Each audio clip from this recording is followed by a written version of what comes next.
Not ready to start the pony. Are you ready to start this pony? Okay. Rubber baby, buggy bumpers.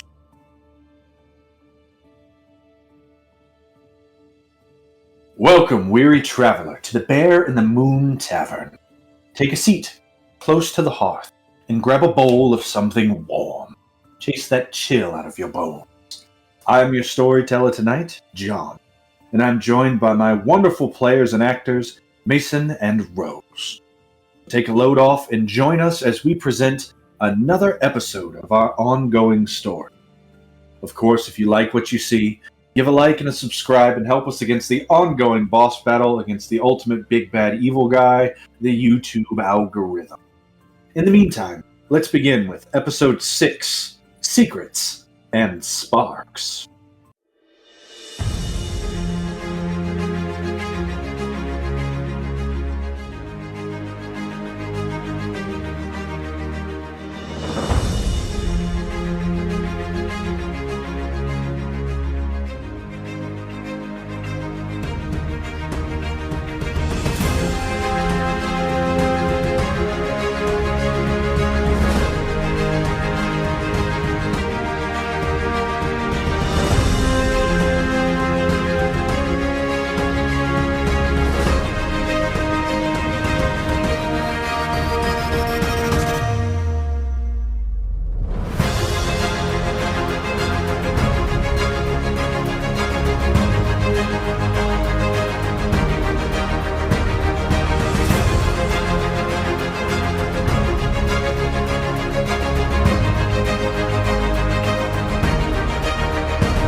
Enter a realm where magic is real, and danger lurks every corner.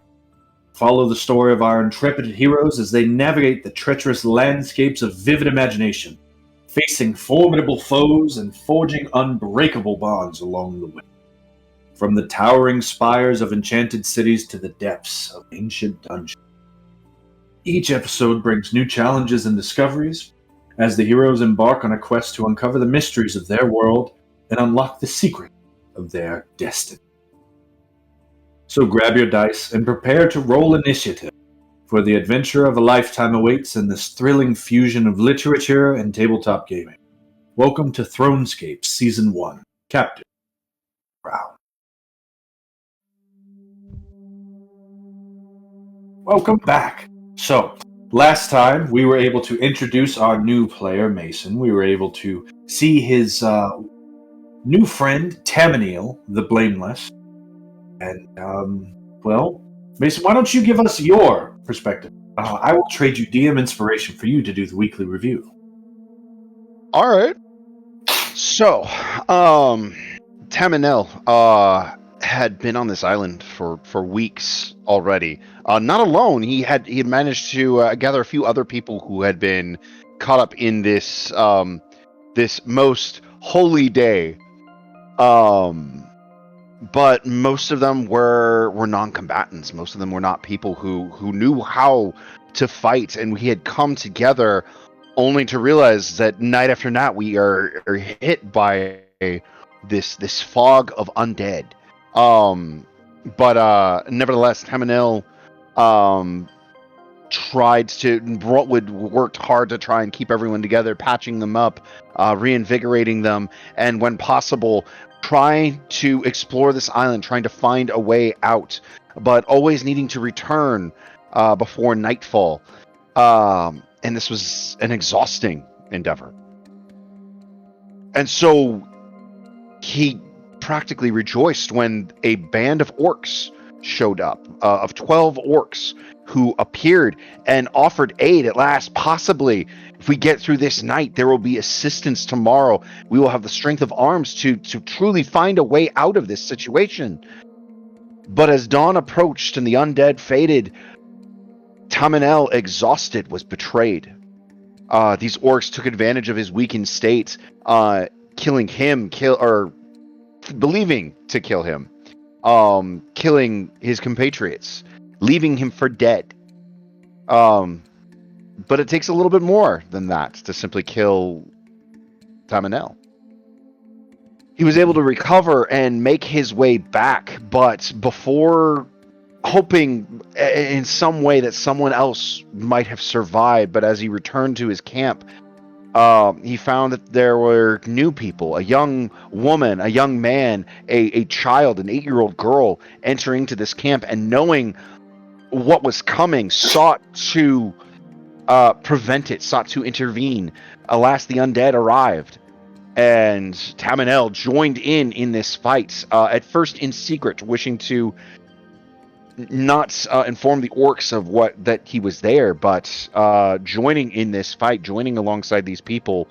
And just as things turned, just as they began and actually did manage to knock out Caius, Taminel used the last of his power, last of his last second level spell slot to avenge his compatriots whom he had first come here with, as well as to restore Caius. And as they proceeded and they finished the rest of this fight, ending the orcs, ending the undead, defeating and freeing the Banshee from the chains of undeath, he introduced himself as Taminel the Blameless. Along with them, another person who had been dragged to this island against their will, as they have gone through. They have introduced themselves. He has met Caius, Kalianna, and Lavi, the beautiful dragon. They start moving towards closing up camp, or beginning to make camp, would be probably best to say. And I believe that brings us to where we were at. Yeah, pretty much. Well done. Take your inspiration, as I will drag you all back to that map. Man, these music changes, huh? Right on it. That's 2 for 2 for perfect music changes. All right, so you are back on this map. As you can see the map, approximately 15-20 feet from where you are, that fog remains, although it seems emptier. You had, as last week, just finished providing last rites to the dead.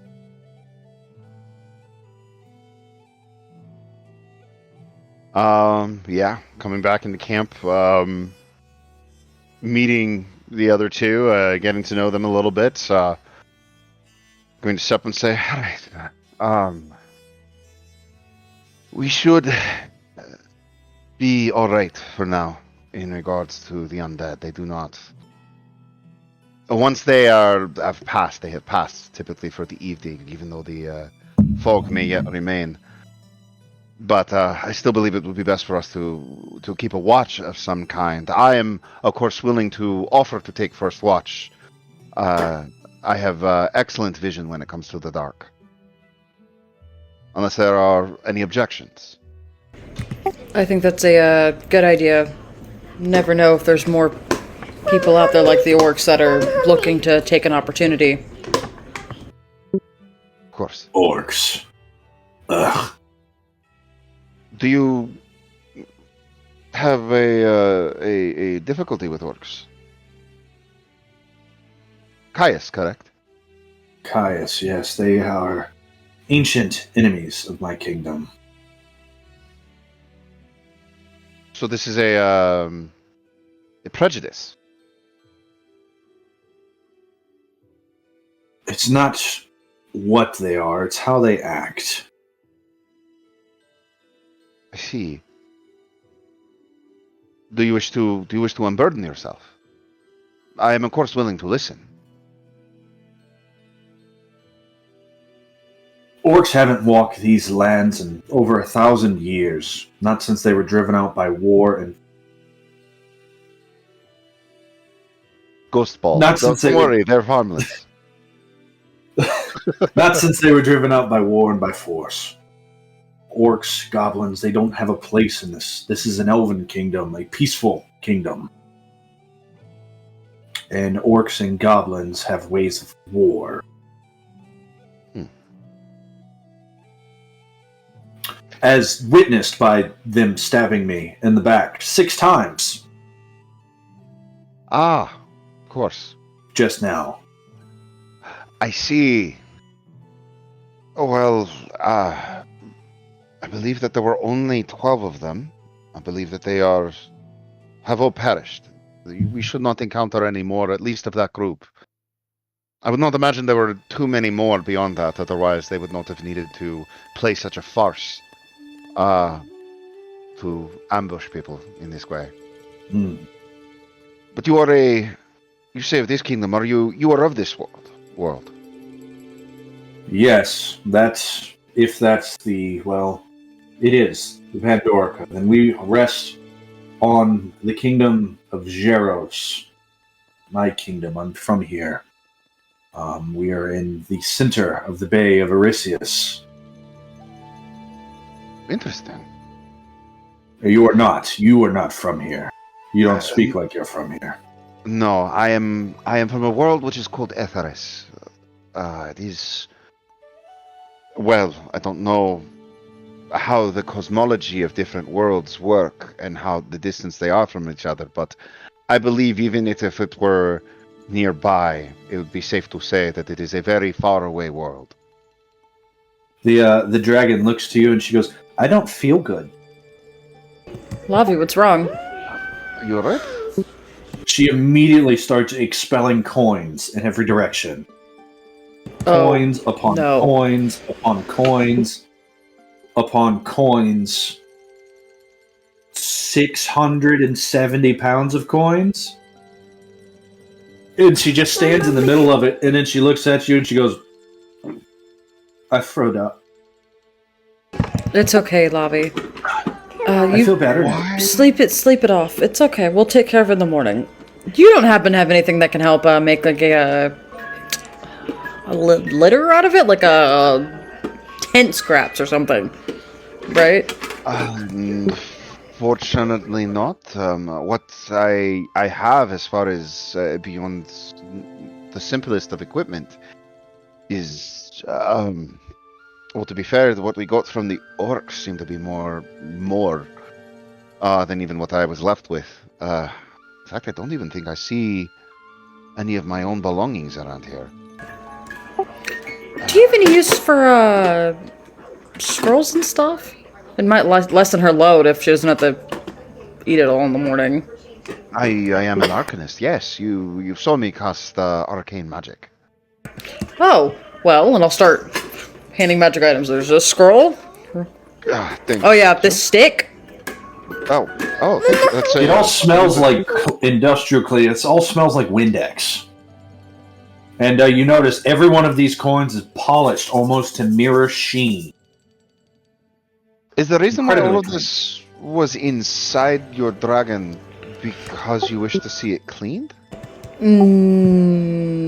Perk of what ended up happening. No, when I acquired it, I promised Lavi some of it for her hoard. Is we could get it out, and the only way to get it out was by her eating it.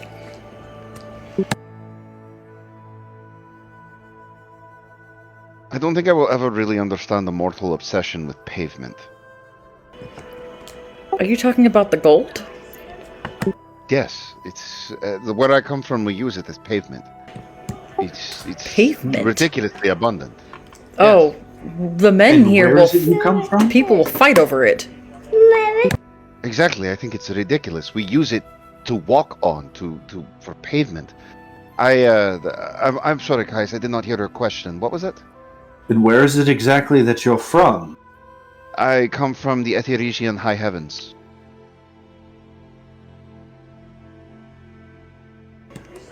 Are you talking about What Elysium? a lofty city title. I'm not familiar with the term Elysium, Oh, maybe not then.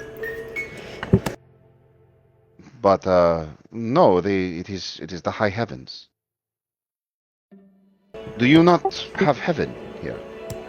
These other worlds. Yes, Is there but no we place- don't have a kingdom so cocky as to try and take the name of heaven. So I would imagine not. It would be ridiculous to try and compare yourself to heaven. But do you not have a place where the gods reside? The mini-gods reside different places. But... Are you speaking as if you lived where the gods were? Yes. Apologies. This is not how I normally am. I am a downcast seraph.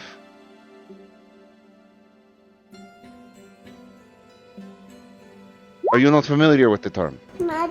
I am familiar, but context here, it might be different considering I don't know any mortal that's able to walk where the gods walk and survive at that. Well, we get other servants. You may have a different name for it. Are there persons or beings who serve as extensions or messengers on behalf of the divine? Yes, alright. Alright, I'm familiar. Angels? Are you going to claim to be an angel, or is that the title of your clerics? No, I am a seraph. I would be, I suppose if the angel is the correct word, then that would be the case. But I am a seraph, or at least not presently a seraph. I am a seraph cast down. Is that how you found yourself here? You were cast down from... Well, I was cast down decades ago. For quite some time. Well, I don't know, like what time slot I would be in, but I would say century or two. Backstory's Maybe. up to you, bud. All right. I was cast down a few centuries ago. Becoming immortal in that sense. It was disorienting at first. It took me time to center myself and to understand what I was. Why were you cast out of your heaven? Because the gods died. It's a complicated situation. Do you have gods here? Many gods dwell. Many gods. Given the opportunity, I would be interested in hearing about the divinities of this world. But the divinities of my world, of Etheris, they sought to grow close to mortals, to the mortal life. And due to, unfortunately, the foolishness of mankind, there was a mortal who emerged who the gods sought to connect with. They sought to strengthen and encourage. But what was not expected was that the madness of mortality came to the gods through this man. They warred with each other.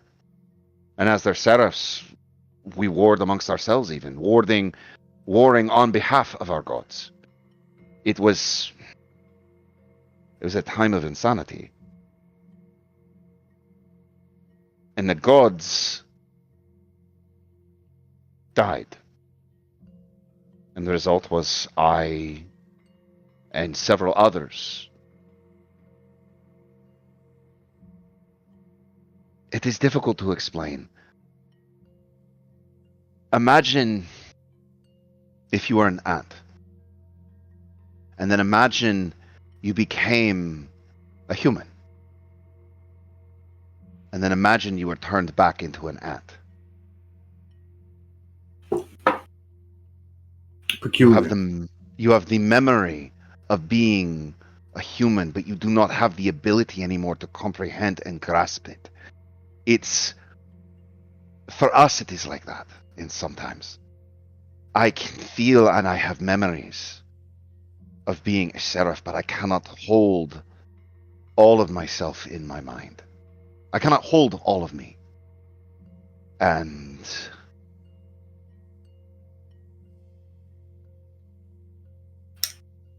it's like missing part of yourself. Always missing a part of yourself that you know is just there, but you can't bring all of it with you. If this makes sense. I actually do understand that, not personally, but my master, he's lived a long while, and he has to separate parts of his mind, his history, his past, in order to continue remembering things that are current now. He spoke of times where he lost years of his life trying to hold on to what he can obtain and remember now. He talked about it in detail, but I never experienced it, so I'm unfamiliar, but he spoke of something similar. So I imagine it's like that. Being able to know that you have years and years of memories that you can't keep. I can reach them, but it is almost like having to trade out a book. As if I have this vast library that I have access to, but I can only take bits of it out at a time. It is frustrating. I've grown accustomed to it over time, and I have become a student of the arcane, because I believe I might be able to find a way to return to what I once was, though it may take yet a great deal of time. But regardless, to answer your question, yes, I am a Seraph, or I was at one time. And I desire to return to that. But how did you end up on this island? That is the question. I recall I was speaking with some people about a possible lead in terms of my goal. They required a favor of me, transporting again, your obsession with pavement, a chunk of gold. They wished for me to transport to another one of their group members. And as soon as I was given the gold, a hole opened up beneath me. I fell through and came here. And from what I have spoken of with some of the others who I have met, it was a similar situation for them. A hole opened up beneath them and they fell through into this world. And I would presume such for you. Many enemies, Taminel? Before we met you and encountered you, I assumed Caius and I had pissed off someone, and we pissed off the wrong someone, and that's why we were transported or transposed somewhere else. But you and Lavi don't fit that idea. I don't know anyone that you would know. Well, I am a servant of justice, so any person who would be committing evil would be my own enemy. Why do you ask? You said you two have similar enemies. We have a work history together. There's people who hate me just from my father alone. I've encountered a few of them since being here, actually, that probably hate me alone, just of my bloodline and my father's deeds, but I can't imagine anyone that I've encountered or have upset that you would know. You're not even from here. You're Etheris. And the evil beings I've heard of, I don't even know if their reach would stretch that far. Usually gods and powerful beings, they can't reach certain planes.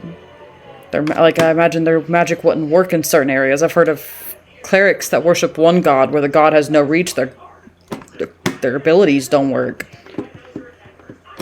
So I can't imagine anything or anyone that can stretch as far as where you've been. Especially if teleportation works how I assume it does psionically as it does arcane, you had to have been there in order to teleport someone there. You had to be familiar with it. And from what Caius has said, no one... No one's walked this island outside of the Lighthouse Keeper's clan for 1,000 years, and certainly no one's been inside the Pandorica. It is an impenetrable prison. Has been since the first kingdom of Geros. Were you inside that pyramid, the Pandorica? Is that where you found yourself transported? I arrived here on the shore weeks ago, along with various other people, and this. So that pyramid was closed. The pyramid was the pyramid closed? It just opened yesterday. It only opened up just yesterday. You hear the sound of insight dice being rolled as he looks at you. I was afraid you would say that. But, So what have you been doing for weeks? surviving. As I said, there were more people who were with me. None of them, though, were combatants. They were all innocent. Some of them had never even touched a blade in their life. They had never really known how to use weapons, and so I did what I could to try and gather them up to be able to repel the undead. But there were injuries, there were deaths, there were people who needed to be comforted, and there were watches that they were needed to be kept. Day after day was tending to the wounded and trying to survive, and in the instances where there were not many injuries, I sought to explore. And when I realized the limitations of that, I sent my familiar Oculus out to be able to explore the island more thoroughly in cases where I couldn't. Did any of them try to swim across? Try to see if they could get off the island that way? I will go on a limb and say probably not. No. No. No, it's the bay, as you've seen, he's described it as a bay. You thought it was an ocean. It is water as far as you can see from every coastline that you've been to. Let me take you out to the wider world, because Caius is going to start drawing a map. And while his map in the dirt is nowhere near like this, it does have the major landmarks. The river, the bay, the island, the cities. I mean, truthfully, I didn't not even know we were on an island in a bay. I would have assumed we were distantly off a coast. If you have not been to the coastline, you would... well, if you had been to the coastline, you would know that there is no land in sight. We wouldn't know where to go. And honestly, only a quarter of the people who I was with even knew how to swim. Most of them, many of them had never even seen water, at least in such a large quantity. The place where we are is called the Ruins of Asari. There's a lighthouse and a clan of keepers called Skyhorn, and there is the Pandorica, which is, until recently, an impenetrable prison, locked, and that could only be opened from the inside, and all of the keys were outside. But you have opened. And then Kalianna got them. I have a knack for opening locked things. Which is why I assumed I was placed there. But... You were placed there specifically to torture me in the most efficient way possible. Truly, whoever did this knew my weakness. It knew how to punish me. So this is your fault we're there, then? If it's your punishment, who did you piss off?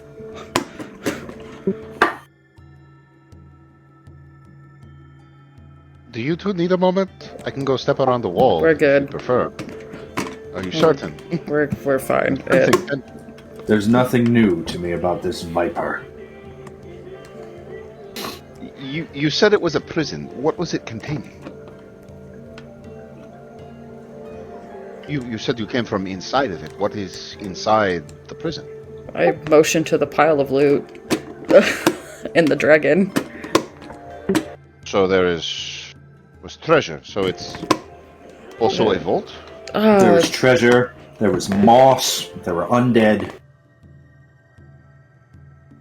There were bound creatures from other planes too. After the hole, we woke up and we were bound to the wall by chains that sapped us of our vitality, our strength, and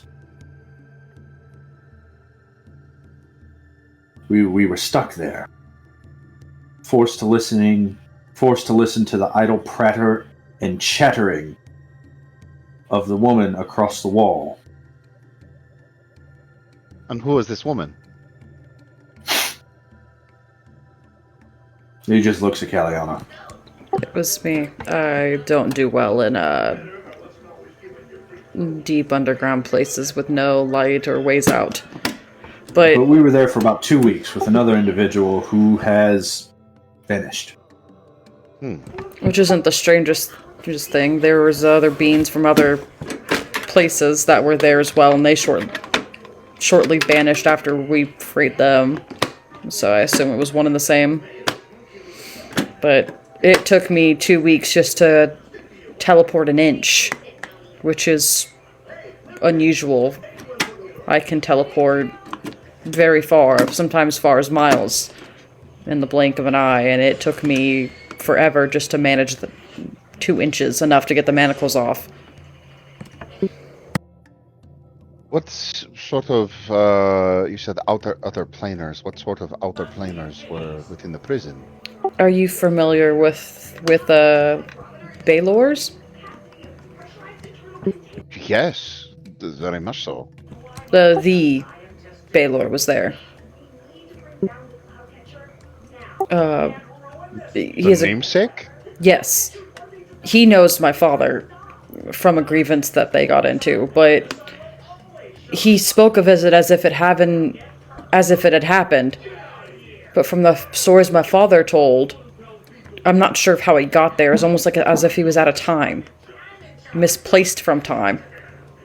There was other places. There was a room where you could throw a dart. I shot electricity, my own magic, into the room, and it froze in place. Not moving. Midair, I imagine it's still there. Then there was time itself had stopped.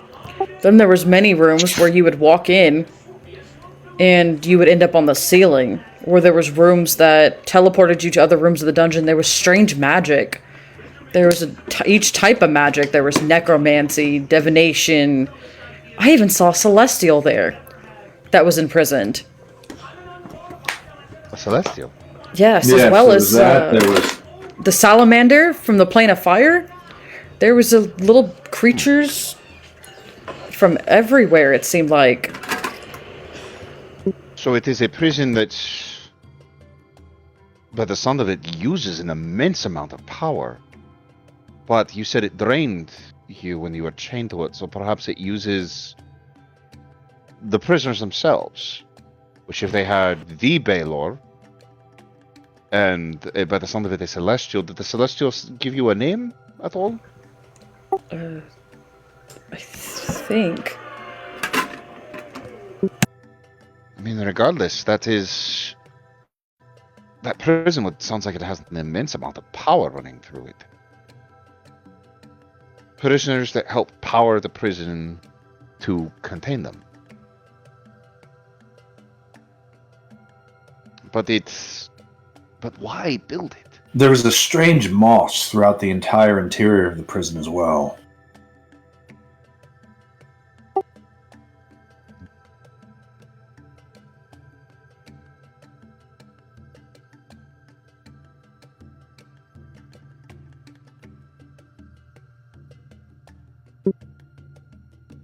A sentient plant? Maybe? Mama. Perhaps a prison that drains your energy and turns you into a plant you can hardly escape if you're moss. That's the best way that we could figure it out, at least. then the moss would provide oxygen and allow you to be able to keep your other stronger or newer prisoners alive. Outside of this teleportation, there shouldn't be new prisoners. The only bit of life in there was the dragon. Dragons. Yes, there was more than one. There were 2 dragons. They were mad. They were absolutely loony. Don't forget. Talking about nonsense. Don't forget Lavi's mother. She was there. Was. So there is a dragon. Her mother is. She was 100 feet long. Her mother, and it looked as if her head was clean sliced off in one swing, and she was 100 feet long. It was. But Lavi speaks of her as if she was living when she was in the egg, telling her name, telling her stories of what was going on, as if she spoke to her. But when we found her, there was no skin, no scales. It was bone. It was the bone of a dragon from the neck down. But the dragon that was 100 feet long? Yes. Such a creature would be impossible. That is insane. And Look at her. She's 2 days old. And he points at Lavi, who is easily 15 feet tall. But I have some memories of dragons. I've never seen any that are such size, and I've only heard of one dragon of such an immeasurable size.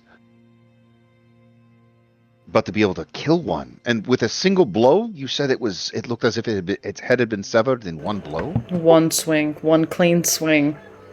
Not even hesitation. I don't know if you're familiar with swords, but when you go swing and it's hard to cut through, it kind of might get stuck, and so you have to pull. It wasn't even a struggle with it, as if the person wielding the weapon could easily swing a second time and do it again. There was no markings of a battle either, as if the dragon didn't even use a breath weapon on the walls. I didn't see any remnants of that either. So it would have been instantaneous, or a betrayal, or a trophy. Mortals, from what I understand, have a tendency towards trophies. And you said you found all these treasure inside. What if it's also counted as a trophy room of some kind? It's possible. I mean, regardless. It also sounds What's like... even more odd about the entire thing was the fact that the final chamber of this prison was guarded by 2 dragons, touched by madness. They claimed they were ancient and powerful, but they were smaller than her. They looked like they were but hours old. They claim to be ancient dragons. Battling about corrupted eggs and... Oh, what was it he said? Willowclaw. Kept talking about Willowclaw, Willowclaw, Willowclaw. And before he died, he said, all that's left is to call his father, someone, son of something. I wasn't paying attention. The second son of Gold Mana? There's something about Fizzban, I think. Gold Mana, second son of Fizzban. Yes, that sounds right. I have no clue what that means. I assume their names are dragons, since they were dragons, but I've never heard of any of them. It's possible, from what you've been describing, it might be that... That'd be a strange idea, but it might be that eternity exists inside that pyramid. Time does not matter. If those dragons may very well have lived as long as ancient dragons, but time does not move for them. They may not age physically. But So what they may matter very of well... magic can change time? This would be... Better yet, why would you need that much magic to keep an eternity of prisoners there? Why wouldn't you just let them rot eventually? To restrain something that is not bound by eternity. Did you have any documentations, anything from inside the prison, things that described what it was for, maybe, or maybe a script or books, journals, wall markings, something, anything? I start handing all the papers that are the notes that Kalianna took while she was in there. The inscriptions. There's some overlays of some of the writing. There's diagrams and pictures. One of the pictures that's repeated a few times is is it 8 people? And they're all holding hands. And each one is labeled differently. One has, let me scroll. One has red skin and horns and goat horns. And it's holding the hands of a orange flaming chicken, which is later labeled Phoenix.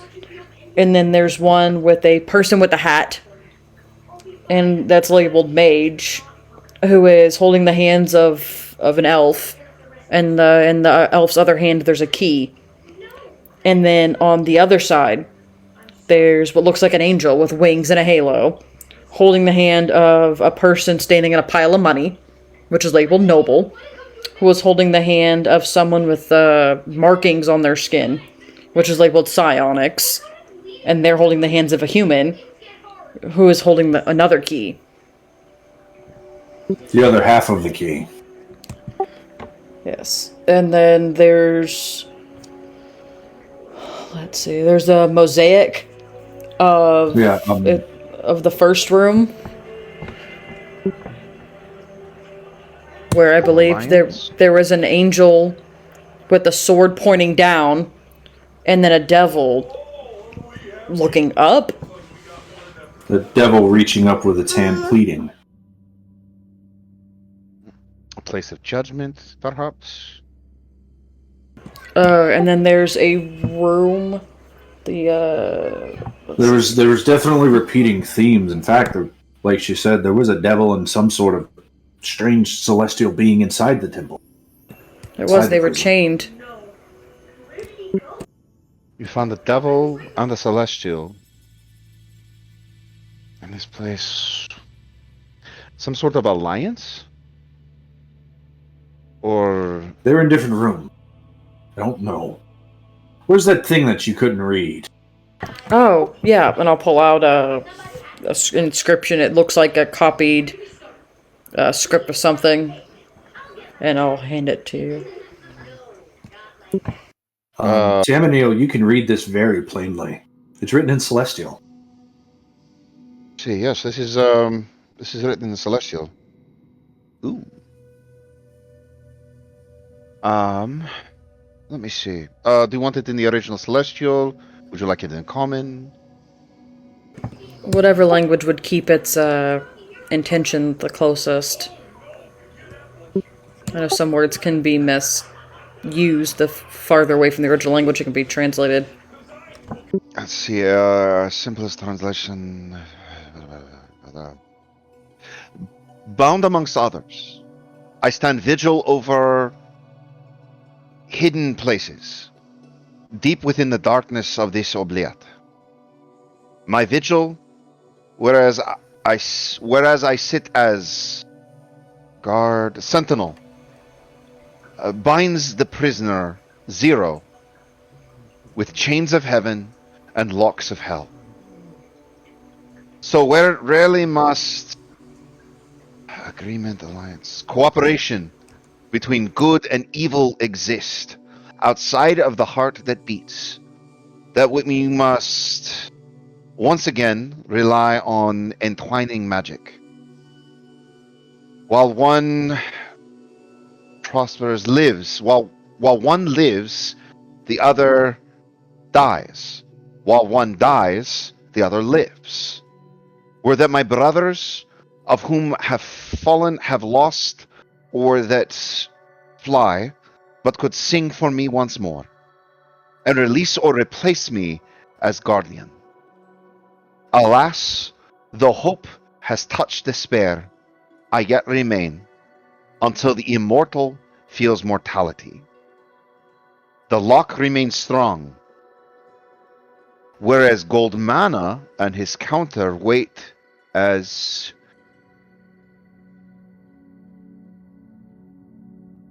the rest is gibberish. It's just nonsense. That is where it stops. Whereas Gold Mana and his counterpart wait as, and you mentioned that one of these guardian dragons who were insane said that Gold Mana was his father.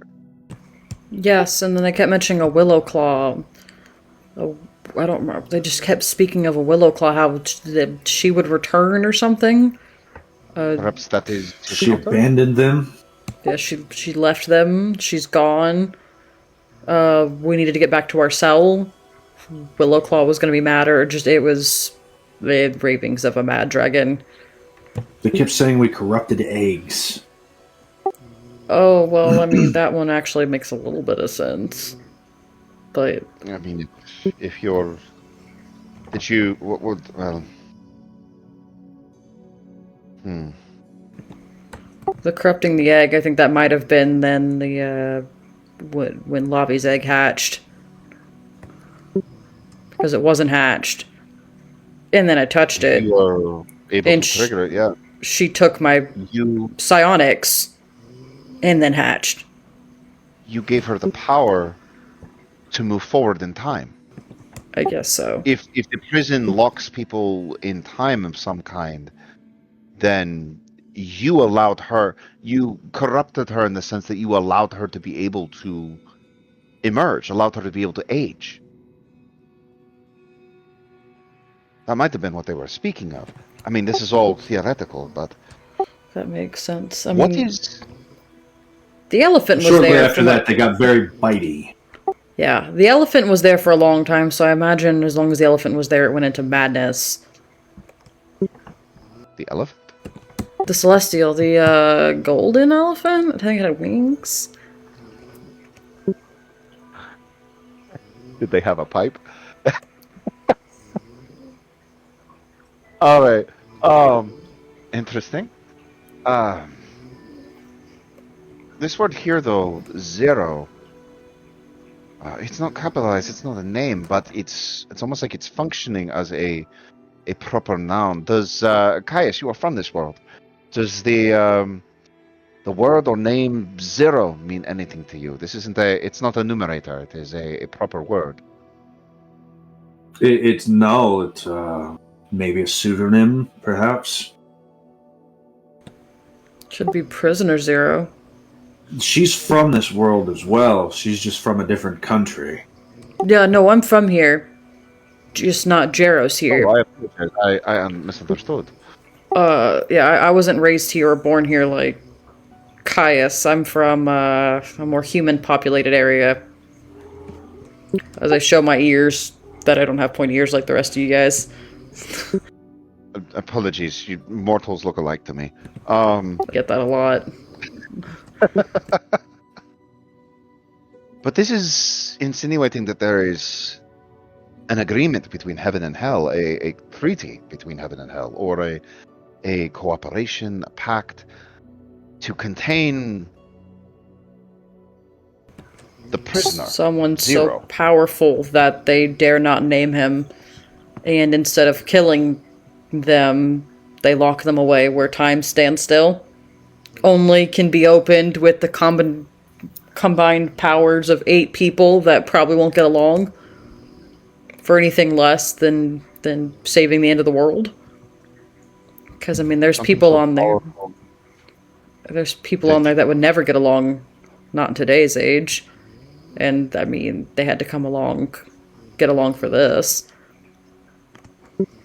The heavens and the hells of this world, are they cooperative with each other? No, there's devils and demons, and they're in a blood war. And the angels and the celestials only get involved whenever one of the sides starts to win, and they ensure that the war keeps going, because it keeps them busy. Seems like a strange way to go about it, but...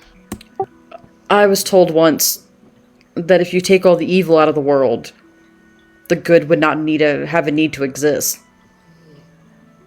The world needs balance. You have to have the evil in order for the good to exist. If you take the bad, there is no good.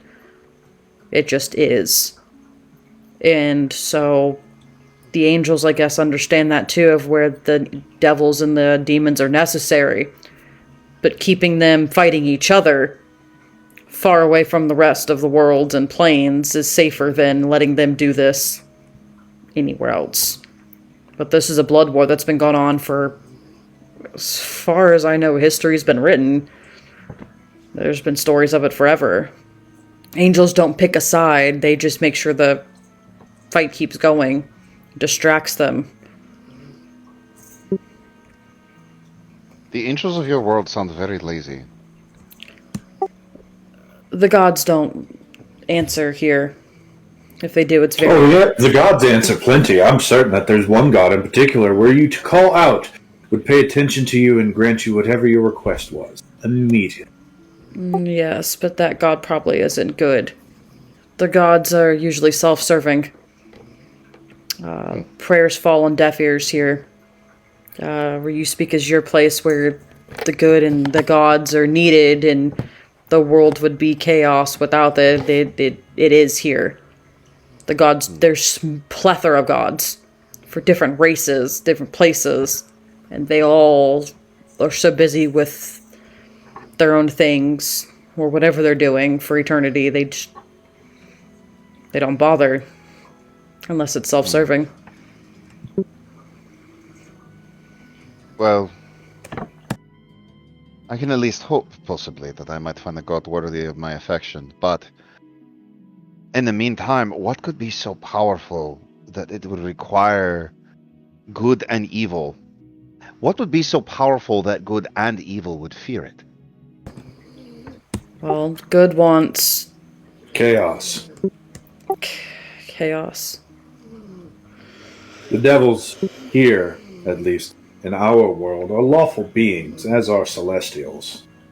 They do a lot of And the contracts. blood war is waged against the chaotic forces of the abyss. So the myths say. They all it sounds want as though- something. So what if this person or creature, them being out, would mean there's nothing left to sow chaos on? I mean, the devils and the demons, they both need people. They may kill and slaughter and do evil deeds, but they still need people. They still need souls. So what if this person being gone is there is no one left? No one left for them to torment, to make deals with, to sow chaos in. There's no world left. But if you wanted to create chaos, and you had the power to create chaos, why not teleport thousands of people, drag people from other worlds, other realms, and throw them in a box that cannot be opened except from the inside?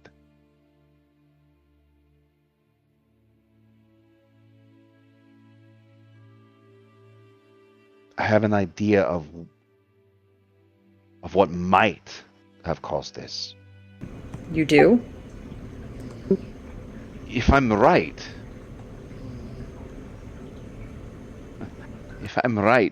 your world may very well be doomed. There are beings from my world who were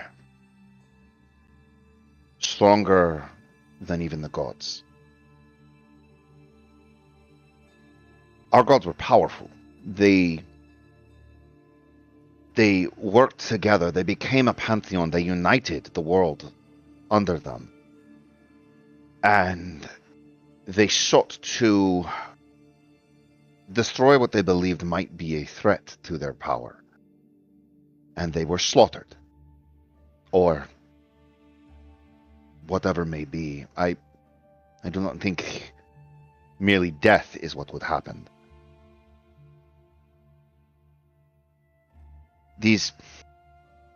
These beings they went to fight were so powerful that I, as a Seraph who served the god of justice, cannot even remember my god's name. Every principle I remember, every prayer I recall, but their name is erased from my mind. These beings were called, we called them the Aether Kindred. They were beings of chaos who could... Yes. I need you to do a wisdom saving throw. Okay. I'm right, aren't I? 18. So 18. whenever you say this, you feel this intense pain in your chest, almost like what a heart attack would feel like, though Taminel wouldn't be able to describe it as such. Taminel wouldn't but know what a heart it attack feels is. like that slice of divinity that you hold on within your chest is leaking out. Are you alright? You look as if you just had a stroke. Did you eat something spicy? No. I think someone heard me. Something heard me.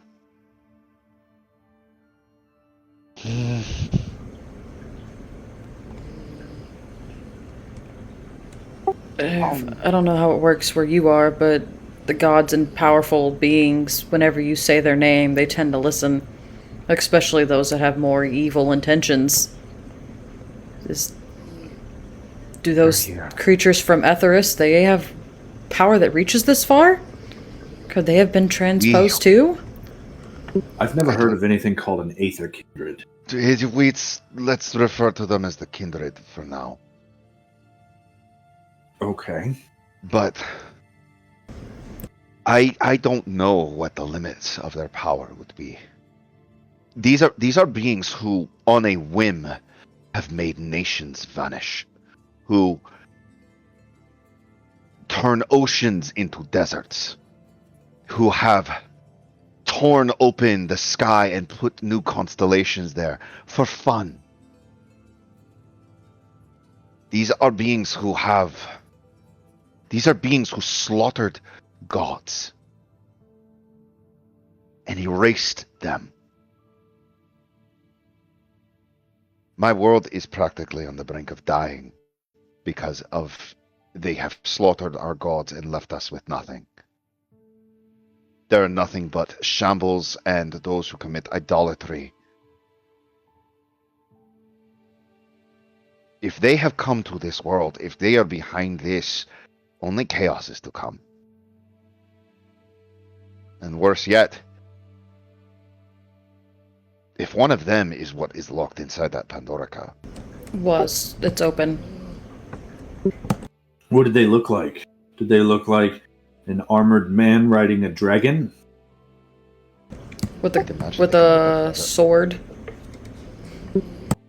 I'd imagine they can look as whatever they see fit. As you try to remember what they look like, you just see flashes of chaos, tentacle, claw, and you feel sick to your stomach once again as you try to remember. But they most definitely do not look like a man or a dragon or any sort of solid form. They are pure chaos. They have no definitive form.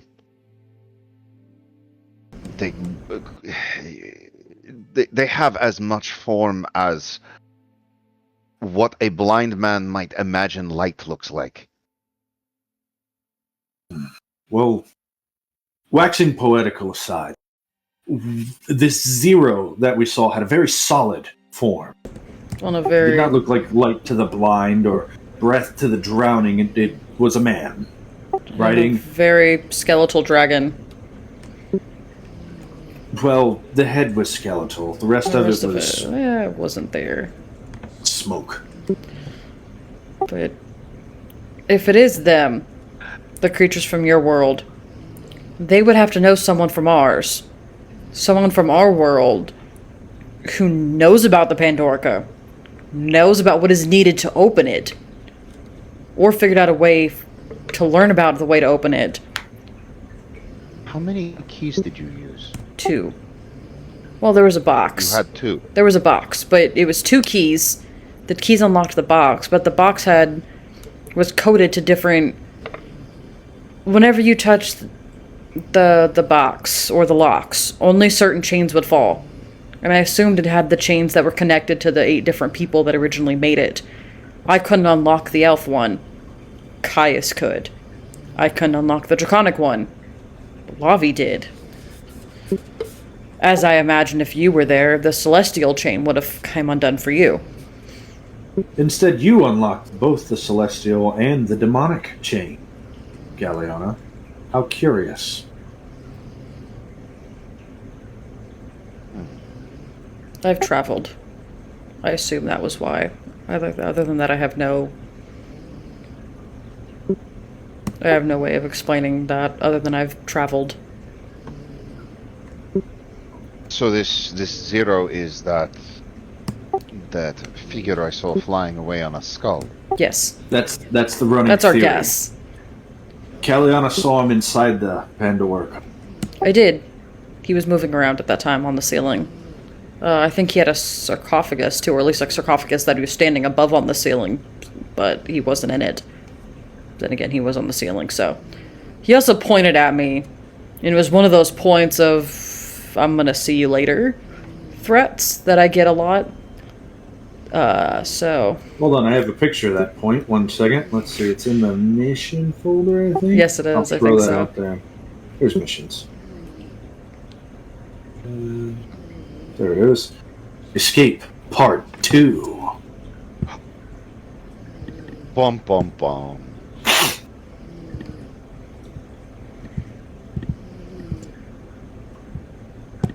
He looks.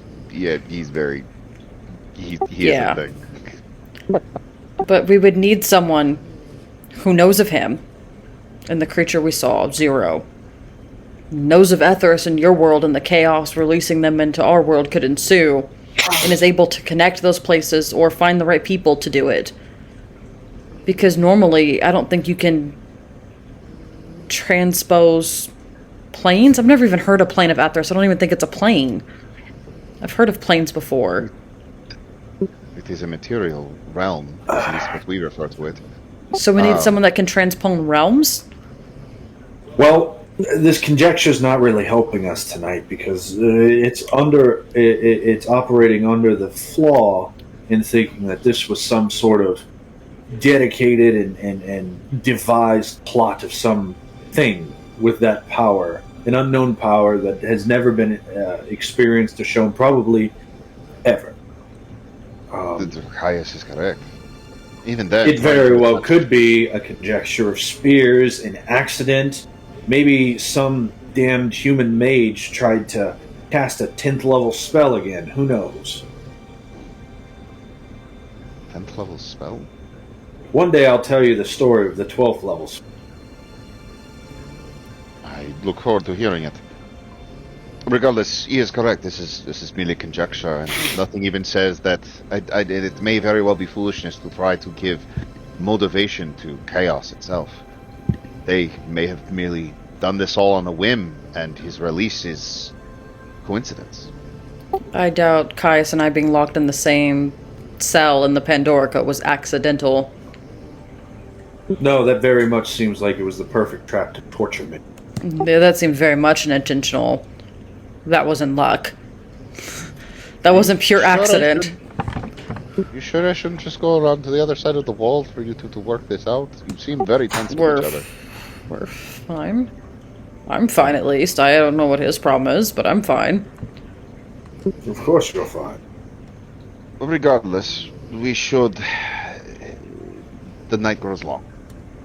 And it has been an exhausting day. And your dragon is already... Did she bury herself in gold? You look over and you hear snoring from underneath the pile. And yes, she very much did bury herself in all that gold. I promised she'd get to keep some of it since she helped carry it. We should get rest. As I said before, I am willing to take first watch if there are no objections. I have excellent night vision, and I would have no problem taking the darkest part of the night. Fantastic. I will Caius goes take and he will a second interpret. shift. Most appreciated. All right. Let's see. I've got your D10 rolls. I needed you to roll a D10. Caius rolls a 2. Kalianna, you had rolled an 8. Taminel, you had rolled a 7. And Lavi had rolled a 1. Caius takes his long rest and awakens 2 hours later than normal, 6 hours. Kalianna, you take your long rest of 4 hours and awaken 8 hours later, 12 hours. Taminel, 7 hours later, so 11 hours. Jeez. Usually whenever you rest, it's small and dignified. You go into a meditation. This morning, you open your eyes, and it is late in the morning. There's a pile of drool. You're sore. Your mouth is dry. You've got eye gunk. Things are popping. And it's just in time you see the dragon is finishing up eating the last of the treasures. That's strange. I must have fallen asleep in the midst of reciting the prayer of justice. Kalianna, the same thing happens to you. And the whole time, through the night, you dream. And the one connecting thing between your dreams, the whole night you just continually would hear, darling. This feminine voice saying that. You would turn a corner and you would hear it. You'd pour out a cup of tea and you would hear it. You would open a door and you would hear it over and over and over again throughout the night as you dreamed nonsense dream. Darling.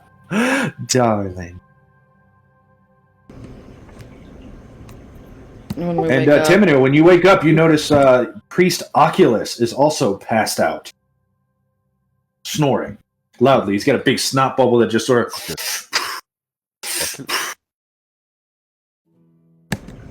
Alright, I carefully sort of pick him up. Still sleeping.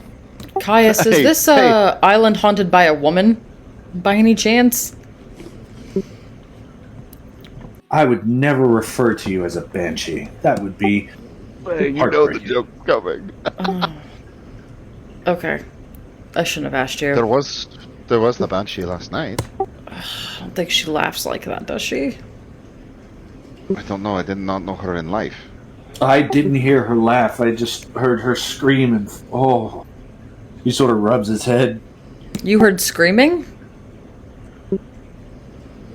Yes, she screamed and I almost died. Oh, I was talking about... Never mind. I was talking about the dream. Talking about what? The dream. There's a dream last night is all, and then there was a voice, and it was really creepy. So, just want to make sure this island wasn't haunted by a woman that wants me to die for some reason. Is this exclusively a dream that Kalianna has, or do I also have it? You both had the dream. Ah. I had a similar dream, I suppose. I was walking somewhere. It felt like every time I turned a corner, I would hear this woman's laughter, and she would say, "Darling." Yeah, I almost sounded poured a cup of tea, and the same thing happened.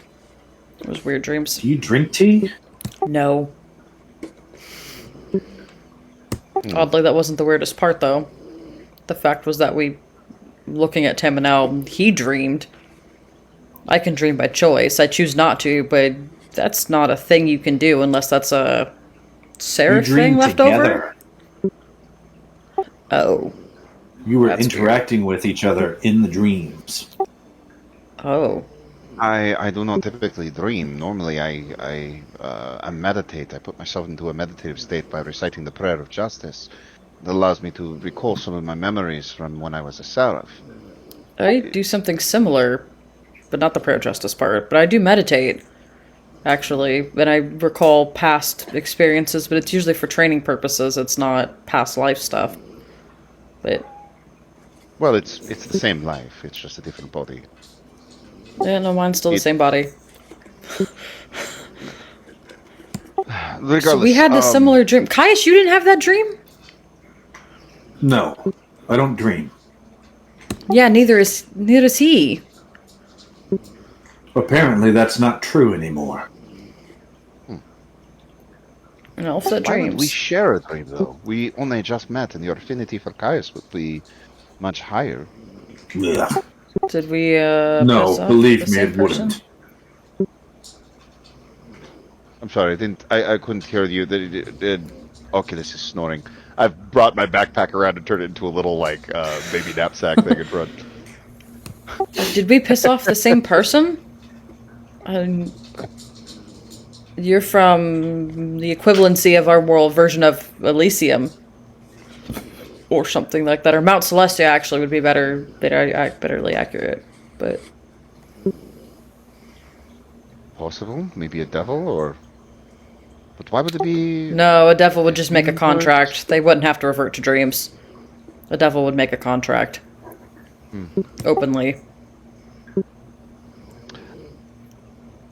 You just met him and you're already dreaming about him. That's really something. Do I need to leave and give you two some room to work things out? I mean, we could carry on... Kalianna, if you believe carrying on a conversation in private would be effective, I have no problem doing so. Sure. He leaves. All right. Is it my imagination, or does he seem very bitter towards you? He's better towards me. Not sure why, but he is. He's been that way ever since we were locked in the prison. I think he's just used to feather beds and pampering and, field beds.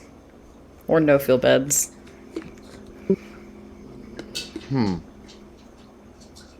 He gets pissy. Forgive the question, because I do know that this is somewhat of a sensitive topic for mortals. But have you two ever engaged in carnal activity? With each other. I'm aware that mortals will engage in this with sometimes multiple people, sometimes at the same time. Yes, but that was quite a bit ago. Thank God. Yeah, I was worried because, as a Seraph, I could tell that his loins burn with the red-hot intensity of 1,000 suns. I was really worried there that if you said no, that I was going to have to deal with that. But now I know. It's having to do with you. I see. It was a while ago, though. I mean, it's been months since we've talked or anything like that. But he's mad at me for something. So.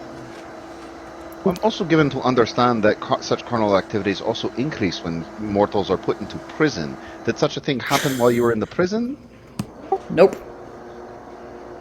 He called me a viper, I think was the first word to me. I would find that offensive as well.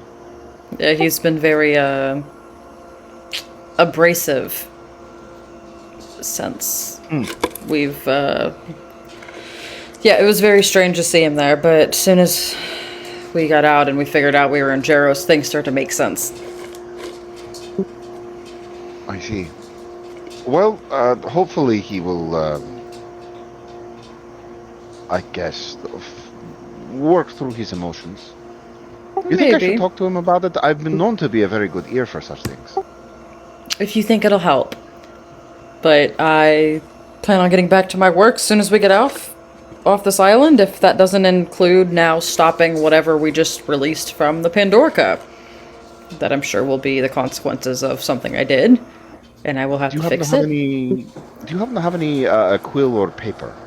Yes, actually, I do. And I'll pull out paper and an empty journal. Excellent. I recalled last night how to be able to do cartography with Oculus. I'll get his input in a little bit. But I should be able to make a map of the island from what I understand and what I know, as well as probably during the day our biggest problem has always been, honestly, it's been the herd. There's a herd of cattle that roam around this island constantly in a herd. They are, for the most part, the biggest obstacle during the day. But we have a few locations here and here. I honestly think probably our best bet would be to make a straight beeline across the island to the lighthouse in question. But depending upon what occurs, we may be forced to find a place to stay for the night. I think that's a good plan. We can try to look for something on the way if it starts to look like we're not going to have time to get to the lighthouse. Just in case, some more fortified position. Caius will come back around and he'll say, all right, well, since we're getting going, are you trained in bushcraft, Taminel? I am as of today. I reacquired such knowledge while we were, I suppose, asleep. It seems strange. Wonderful. Well then, let's lead the way. All right. I'm also going to cast guidance on myself. All right, for the extent of this game, since as long as you're out of combat, you can sort of assume that you're under permanent guidance. It's a cantrip, and as long as you're not concentrating on anything else, you can always guidance before you make a skill check outside of combat. Once you get into combat, as usual, it's yeah. But okay. I mean, taking 6 seconds to focus yourself before you cast, before you try anything difficult. Since you're both trained in survival, either you can both make separate checks, or one of you can make a check with advantage. It's your choice. Shall I make the check with advantage? Yes, go ahead. All right. And with that, why don't you tell me what Taminel's advantage came in good for you? What does Taminel's guidance look like? When you conjure this like sort of divine, power to guide your actions. As Taminel takes a moment, roughly 6 seconds, he recalls from the prayer of justice, specifically prayers that deal with blessing the hunter who provides us food, brings us safety against wild beasts. And someone who is paying attention will notice that as he uses this prayer to kind of connect back to his true self, kind of drawing that knowledge and that direction from his real form as a true Seraph. His shadow will sort of shift a little bit, and wings will sort of start to expand out from his shadow, and what almost looks like a halo or a crown of thorns, actually similar to his artwork a little bit, will sort of start to show up in that shadow as he gives himself guidance. Very cool. And that's going to be a 25. Yeah, 25, absolutely. You are able to find your way, find the path in the direction that you're going, while your Oculus sort of provides you a bird's eye view, and you're able to avoid... I wake him up. I flick his ear and wake him up. You're able to avoid the herd that you were so worried about giving you problems. Rightfully so, mind you. This herd is humongous. 100,000, maybe even 1 million. Because there's ruins of like a couple different like communities that people tried to get started. They probably tried to bring in cattle of their own, which probably just built up more over time. Yeah, and that's basically what your bird's eye view of this island shows you. Is there's maybe 1 or 2 sort of communities. The farmhouses are built in perfect circles, and behind each farmhouse there is like the remnants of broken fences and fields that were marked out but have been long ago reclaimed by the island. But they form sort of a circle, and then a larger circle with the fields, and in the center there is a plinth with some sort of statue, though Oculus hasn't been able to, he hasn't gone down and investigated. He hasn't gone down, yeah, no.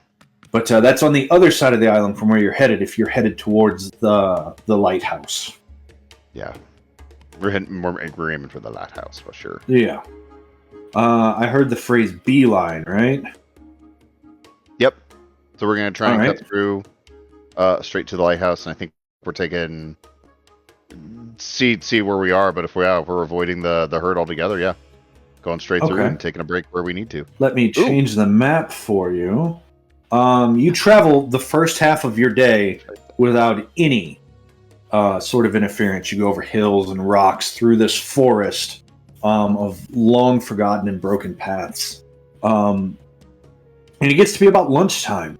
And you feel your stomach grumbling, this strange sensation that you're not used to, as you all start to try and eat. No one's an outlander, so you're actually going to have to count your rations down.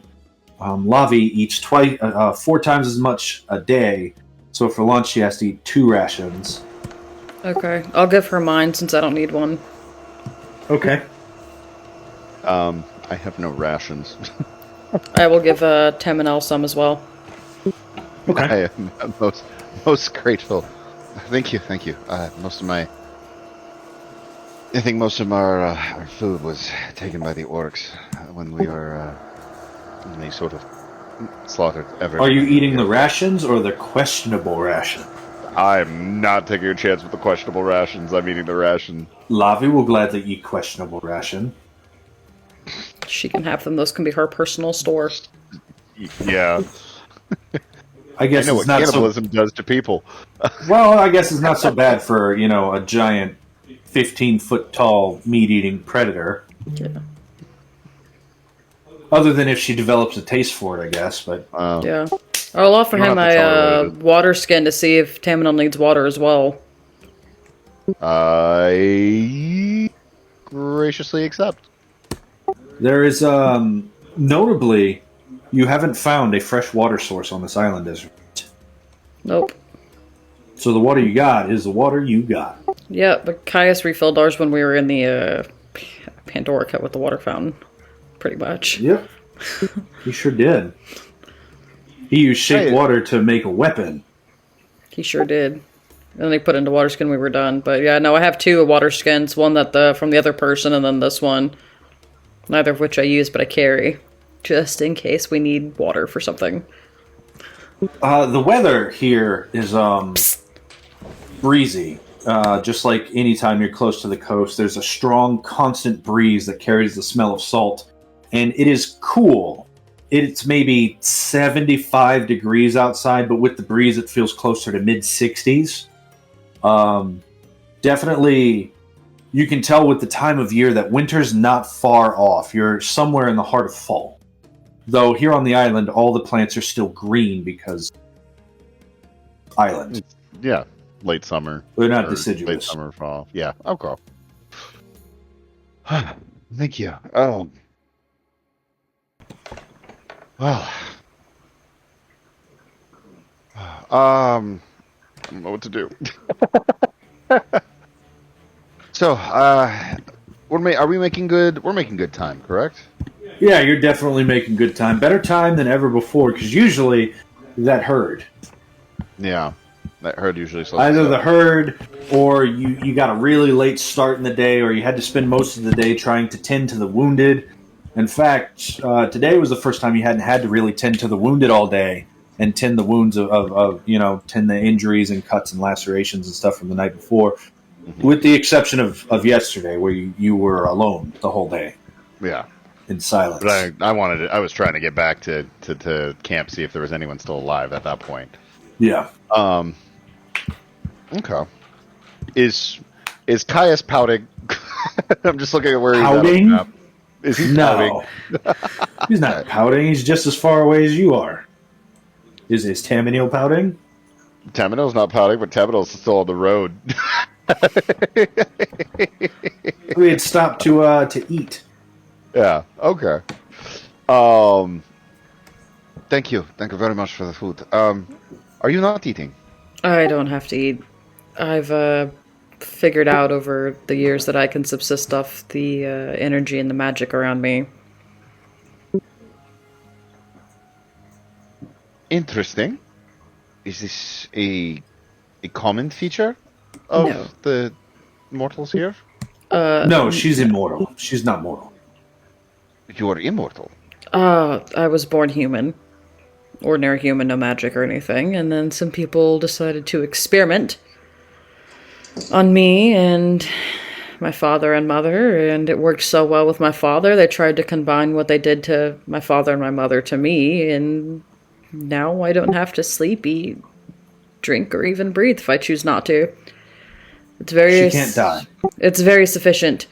I could go months without eating or drinking or sleeping and would not falter once. Interesting. It's I've only met one other person like me, so. So this is very much a rarity The other person who you said who could do this, who were they? My father. If you do not mind me asking. It's my father. Father. He is able to do something similar, but he was the first they experimented on.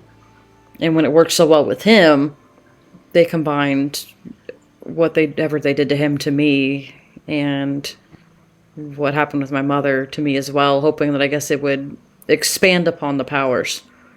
And since I was just a child, I guess they hoped that as I grew, that maybe the powers would grow too, since my father was already an adult.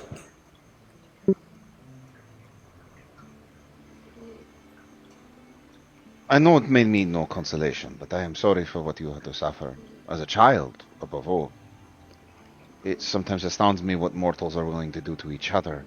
Especially when you'd imagine that the monsters of this world would be enough. Or at least for me, the monsters of my world would be enough cruelty. But for what it counts, I am sorry for what you've had to suffer.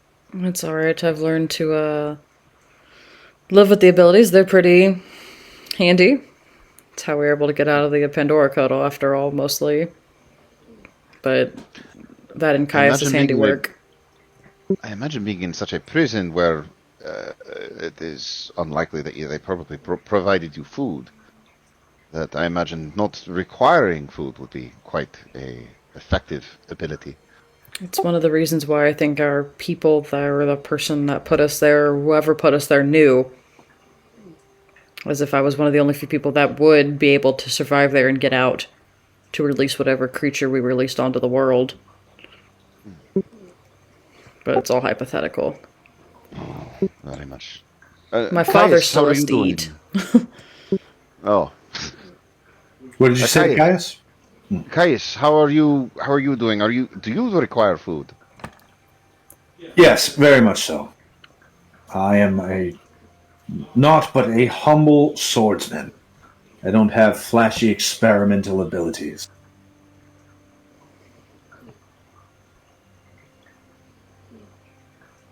I mean, I am right there with you as far as requiring food. Do you have food? Does he have food? Does he have food? Is he eating food? He is. He's currently eating a ration, and it is not the questionable ration either. Okay. Right. Seems to be dried sausages and some sort of. Effectively, it's a chef salad. You know, it's fruits, it's veg, it's a little bit of meat mixed in. It's so elfy.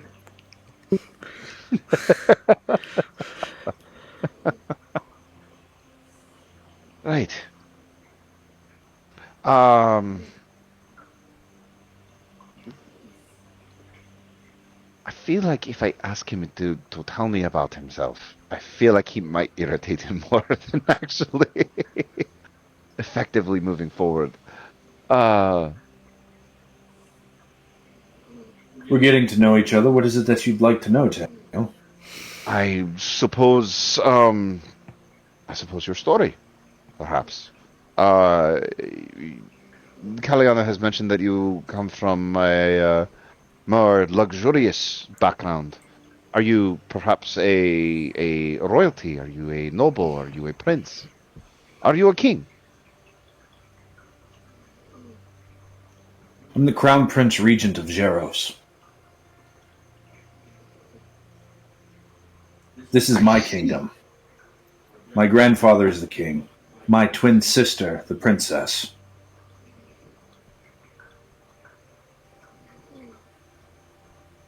We lived in a city far off, across the sea, ruling as what would the word be? Colony? Was a human kingdom that fell to disaster, and my sister and I picked up the pieces. And with the resources available to us, we had a modicum of peace for a time. It's the kingdom where Kalianna's parents, a lord and lady, find themselves dutifully part of the Chandri. And Kalianna found herself as my sister's handmaiden, and personal bodyguard.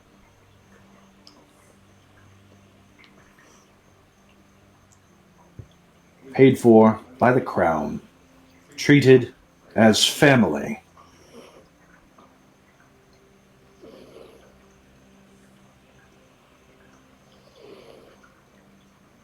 Some of that's out of order, but yes, that is the gist.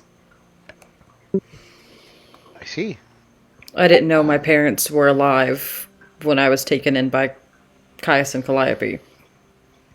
That is true. We didn't know that they were her parents either. We took her in out of the kindness of our hearts. They did. I was looking for my parents, or whoever was left, or whatever was left of them, and we had no idea that they were in the same country, or at least nearby, or had been in the same country. Our father, the great and powerful hero. Yes, And she stayed until we needed her, and then she abandoned my sister. And then she came back when she needed us, and she stayed until my sister needed her, and then she abandoned my sister a second time. What are you talking about? And now we're here.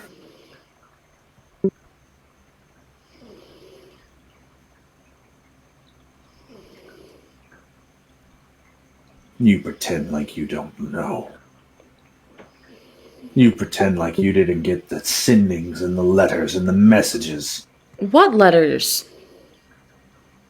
You can see Caius getting very angry right now, Taminel, because you said you were watching his mannerisms. You were afraid to piss him off. He's getting very angry. What letters and the sending? elf is starting to turn red.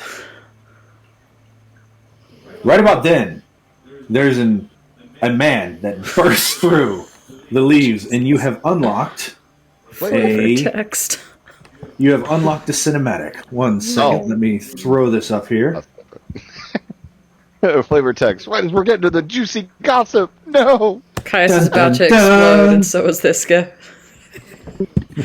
So a human man runs in, and you see that he is on his chest. He has a sleek cylindrical casing of polished metal that is adorned with intricate glowing runes and embedded with swirling blue and red energy crystals. This device hums with crackling electricity and pulses with erratic bursts of light. Its surface is marked with arcane symbols and mechanical dials and switches, and inside, on the other side of a reinforced glass chamber, there is arcane energy that is swirling. When he sees you, he slows down, and as he slows down, the device activates, and it starts erupting with a dazzling display of fiery electrical chaos, releasing a catastrophic burst of raw magical energy that slams into him, burning and charring his flesh, and he screams out, he says, please help me, I'm so tired. And as he stops running, the device starts to thrum and hum and glow brighter and brighter, the parts starting to spin before he starts running again, running in circles. And as he starts to run, the device dims once more. He says, please help me, I'm so tired. And he is just running in circles. They're after me, they're trying to kill me. Please help me. Please, miss. And he grabs you by the shoulders, and you can feel the shocks and burns when he stops to grab you by the shoulders as his device starts to erupt a little bit, and then he starts running again, running in circles. Who's after Tell me you? that at least one of you are an artificer. I tinker, Hey, but I wouldn't call myself an artificer. I am an arcanist. I don't tinker today.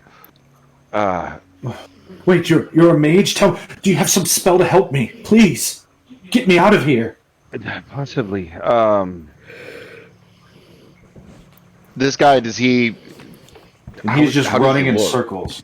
Does He he looks ragged. He looks like he's been running for 2 days, 3 days. He looks exhausted. He's covered in superficial scratches. He's covered in little burns all over his body from what now you can tell is where this device arcs out electricity anytime he slows down or stops. You guys are on the map with him, right? You see him running in circles? Yeah, we can see Yes, him we running see in him. circles. Do I know from my teleportation if I could teleport him away from the thing, or would it teleport it with him? Well, usually when you teleport somebody, the objects they're carrying or in teleport with them, or else every time you teleported somebody, they'd be naked. So it's not like one of those nudist beaches where clothing's This optional? would be a very different story then. Well, and also this thing looks like it actually goes into him, correct? From what we can see? Yeah, so from what you can see, it seems like it has claws dug into his actual flesh. Okay, so around his breastbone. Well, make me a medicine check. Are you good at medicine? Are you trained? In that. I am proficient in medicine. Good. Your DC just got lower. Plus, with the guidance on there, that's a 20. So as you're sort of taking a look at this device, you see that it is very much embedded underneath his breastbone. Removing this device would involve a significant surgery, but that in turn would involve him being still for a very long time. This seems like a particularly cruel and devious torture. Which would shut it off. He's quite literally running for his life. It's not in the...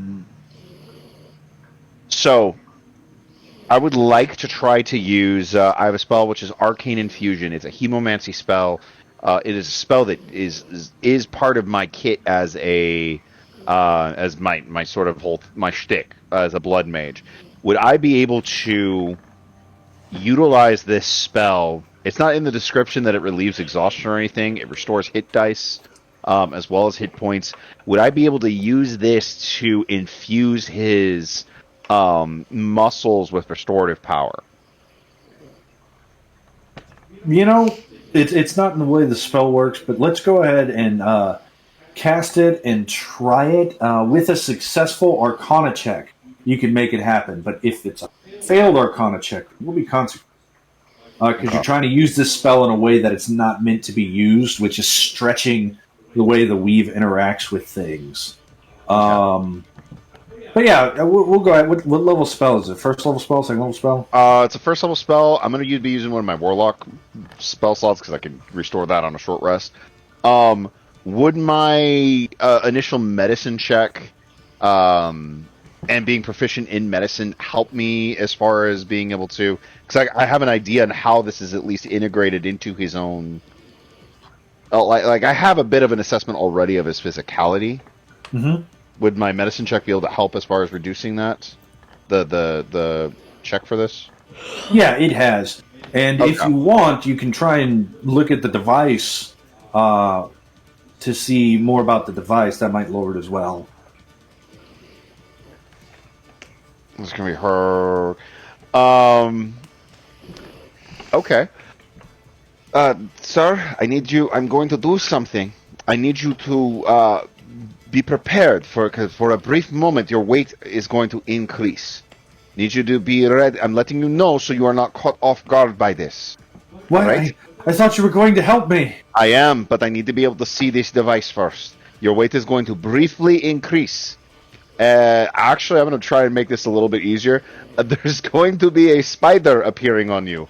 Do not freak out about it. Oculus is going to use his shape change to turn into a spider. Okay. And then I'm going to summon Oculus on top of the onto the device so that I can get a closer look through his perception as a spider at this device to kind of get a better idea of its markings, its enchantment, maybe, all that fun stuff. Okay. You summon Oculus on there, and when you do this, it's a small size spider, so it's the same size as a halfling. Or no, they're tiny, so it's the same size as a house cat. Humongous spider. And but he knew it was coming. Oculus looks down at it, and he slows down. And as this guy slows down from the extra weight, you see that device start to thrum up more, start shooting out these arcs of electricity, banging into Oculus, banging into him. Though not quite as much as when he actually stops. Okay. Go ahead and make me an Arcana check. Guidance. 18. 18.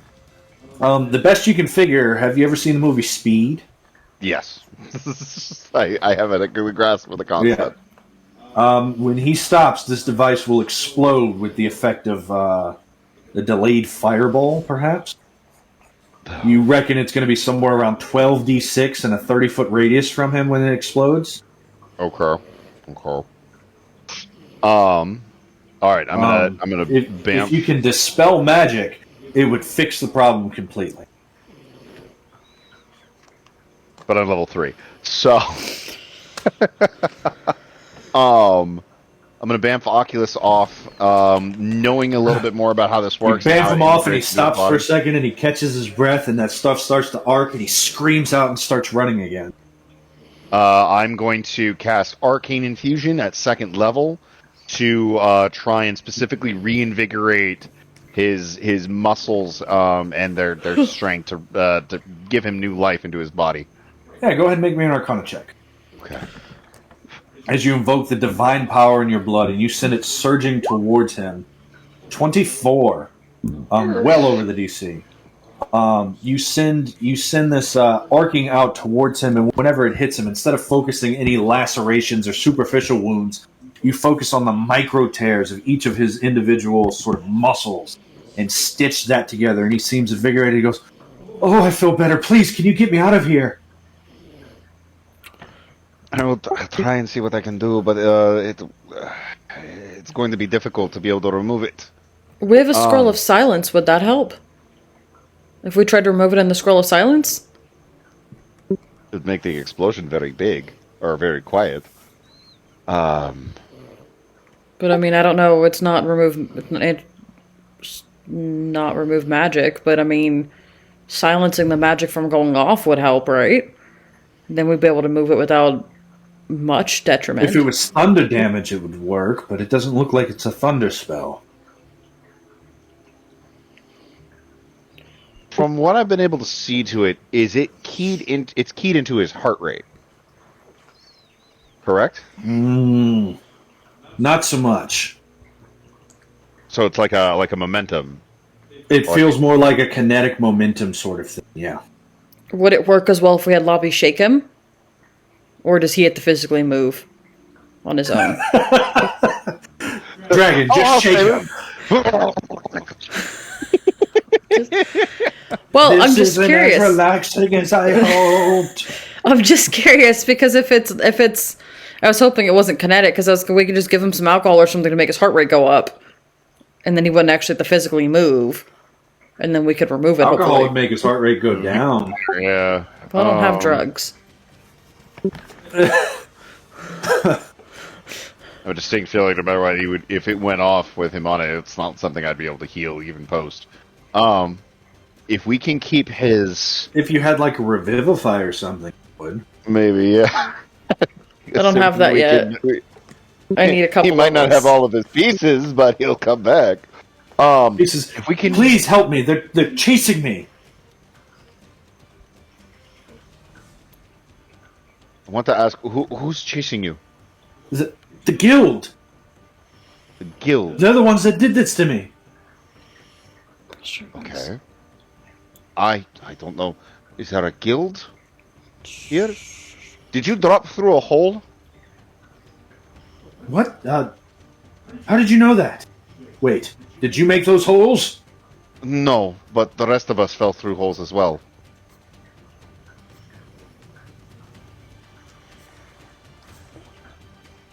Alright. Oh, by Zeno. Oh, I knew I should have joined Boros. This is ridiculous. Oh, by the gods. And he runs off. He starts running off. Wait. Do we have any way which we might be able to keep it vibrating? If we can keep the device vibrating, we might be able to let him be still for a moment, and we might be able to pull it and remove it. This might be incredibly painful for him, but if we could keep it vibrating.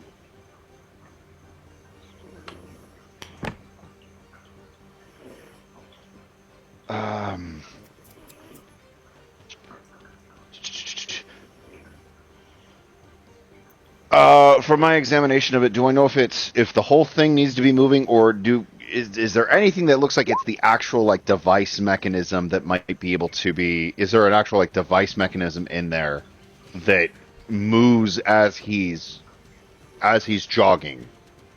It looks like there's sort of a gyroscope inside, and Caius says, "Wait, I have an idea. Hold on." I was about to just ask, can Caius freeze the gyroscope while we remove it? Well, I mean, freezing it would be a really bad idea. But Caius is going to cast Guiding Winds on this guy, and since he's using it outside of the ability, it's going to be an Arcana check. Ooh, he's not proficient in Arcana. I cast Guidance on Caius. That's good. And I'll give him the help action, because I know I'm familiar with the mechanism, so I can describe it and let him know what it needs to be doing. Oh, there it is. Okay. So he has advantage. There we go. God, he needed it, but... Oh, no.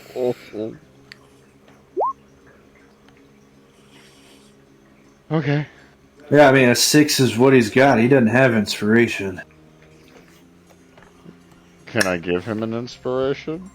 It's yours to give if you want it. I will give him an inspiration. I actually have a quick question. Yeah. What school of magic is guidance? Guidance, I believe. Let me take a look. Should have that on here. It's a divination.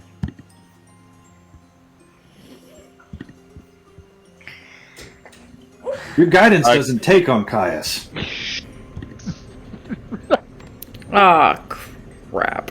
Can't be targeted by such magic. Okay. Yep, I remember. I'll give him the help action, and I would like to spend an inspiration on him. But you try to cast guidance, and your spell just sort of moves past him. Yeah, proof and detection. Yeah, that's why I have it marked as a Sentinel Ward, because it's not magic. Yeah. But with an 18 on that reroll, he sends it, and you see the device start hyper spinning up, and the device sort of quiets down to all but the slightest. And the guy says, "What?" And Caius says, "Just stay close, not too close. Scoot away a little." Can you do that while we remove it? Time. I mean, it's there for as long as he's within, Nope, that's not the one. What's my range? He tells you his range immediately. John has to look it up a little bit. I think it should be 30. If it's it's the basic elementalist one. It's the 30 plus 10 times your con. All right, so 30 plus 10 times his con. That's going to be 70 feet. So stay within 70 feet of me. In fact, go 65 feet away from me and stay there. You've been running a while. I mean, we can try to remove it now that the device is running on its own almost. Is this rock flat over here? That one's a bit hilly, not so much flat. This one up here, close to where he is near flat, though. All right. Let's. And he goes over and he sits and he goes, "Oh, thank the gods! Can I have some water?" And Caius just sort of flicks his hand, and you see water conjure and just shove down this guy's throat. Oh, thank you. All right. You feel better? You have water in you? Yes. All right. Oh, lie down. And he just sort of lays back on the what? I just said, all right, lay down. He lays back. He just wait, what? And he suddenly looks very scared. I'm gonna assist him, not in the removing it medically because I can't do that, but I could probably help with the tinkering aspect of, with aiding of. Okay, well, make sure you get this part and this part. Hold on. Oh no! Because while you're over there, you see bursting through a goblin, and this goblin is holding what looks like a what's the little air pump they use to pump up the fire? You know what I'm talking about? The it looks like an accordion with a tube at the end. Okay. But he looks at you and goes, And he points and he cries out in a language I don't know if you speak. Nope, I do not speak Goblin. I probably don't. It's I not got Common, Celestial, Elvish, Infernal, and Draconic. Nope. I know that and Giant. Nope. But then in common, he says, "There's people over here! Come on!" And you see a whole retinue of goblins and mages come up. The mages wear a strange symbol that you're unfamiliar with. But the one at the center of them, she looks and she says, "By the name of Niv Mizzet, have you seen the traitor Miglione Sino? Answer and find yourself alive." 1, 2, 3, 4, 5, 6, 7. I don't hear you.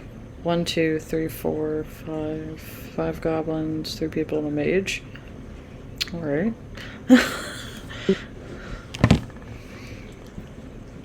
I'm gonna look to Taminel, because I don't know if he's gonna want to save this guy or turn him in, because he committed some sort of crime. So I'm just gonna get ready, just in case he say I have to fight them all. Just kind of start counting their numbers. I'm all the way up here, out of sight of them. Oh yeah, so I'm right there. This guy. But as they walk up, you see as she starts moving her hands together, performing somatic gestures, and she says, "Do you dare to bar our path?" I saw a guy, but I don't know his name. Which way did he go? North, I think. I'm bad with directions. Look, the island all looks the same with the fog, okay? Taminel, as they're doing this, what are you doing? I'm trying to stall. I was getting ready to try and figure out how to frickin' save this guy, but no, he's still intent on that. Do I hear what's going on behind me? Yeah. They're not being quiet at all. Right. I'm trying to be pretty stalling, like talking about, well, I think it was towards the herd of cattle, or, just like trying to loudly... Yeah. As that's happening, I'm going to not even hesitate. I'm going to reach out, cover his mouth real quick, and hold my hand up to my face. And quietly I'll say, "You will follow me or you will die." And I'm going to take him by the hand. I'm going to lead him over to these bushes over here. Show me where you lead him. Right over into here. We're going to get in there. We're going to do what we can to sort of hide. Just had to check that distance. I'm going to then use this will give it. You know what? It can't hurt. I'm going to use Umbraturgy. Okay.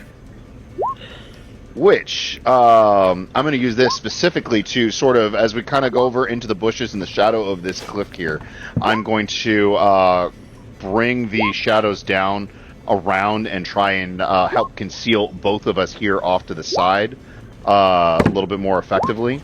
Okay. This would specifically be the you cause shadows to conceal up to 2 creatures within a 15-foot radius area of dim light or darkness. I'm assuming this area over here is kind of dimmish light. It'll be dim, yeah. Yeah.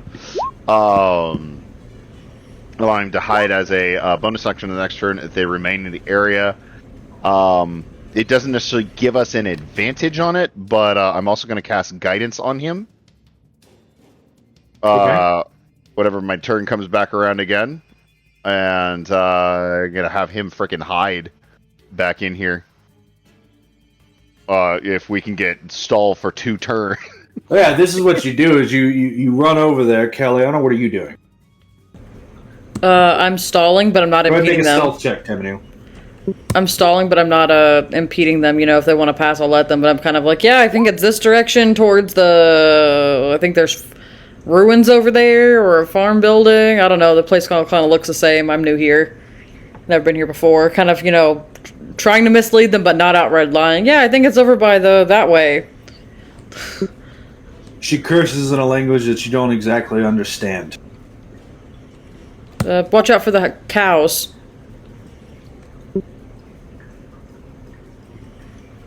If you get to the herd of cows, you've gone too far.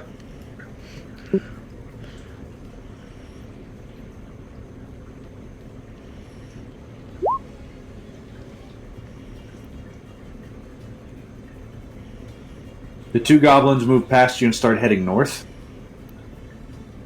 Looking around, they can't find you.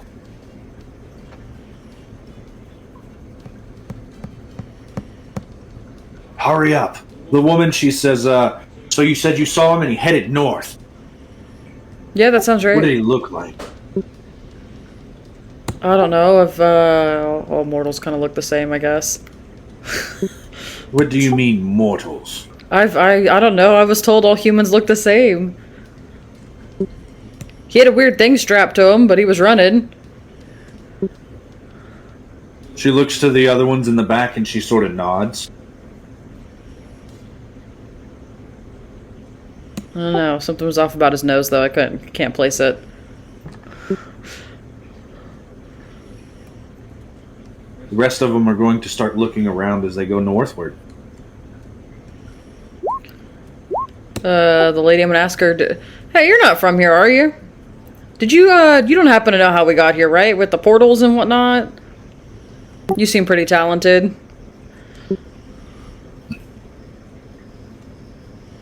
No. I'm not here for your entertainment. I don't know, I'm pretty entertained. You know, we could get off this, island together. Do you have a boat? Or a ship you came on, maybe? Yes.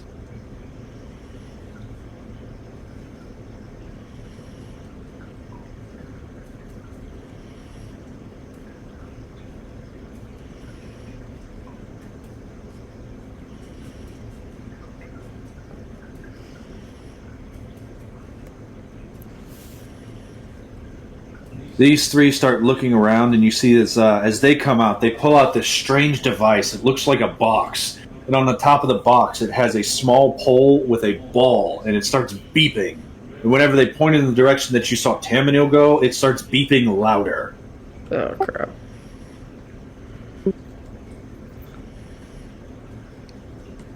Oh, man, that thing's cool. Does that find gold? You know, I've heard of a place where they use gold as pavement. Weird, right? You're not from that place, are you? This guy is terrified, but he's more terrified to run, it looks like. He rolled a 17 on a corral check.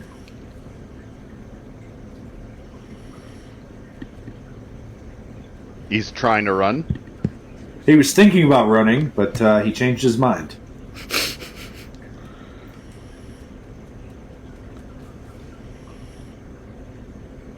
Caius looks and he says, "You've had your fun. Be gone." You don't happen to have You any act like food, you. right?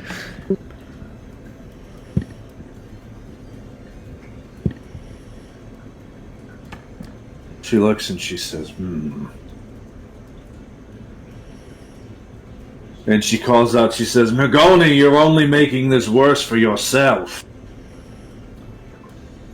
You'll just die tired." What'd this guy do anyway? It seems like a lot of work to go through for one person.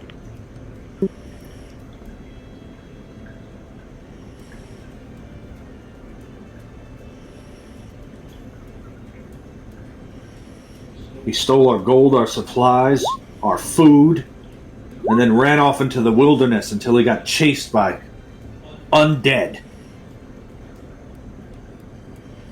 Then he came crawling back.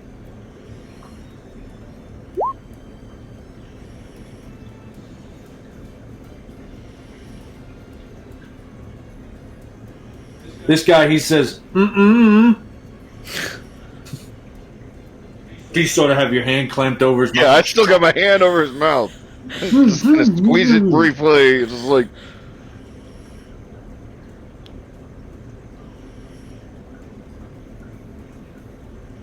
Kalianna, go ahead and make one final deception check. Oh god. Okay.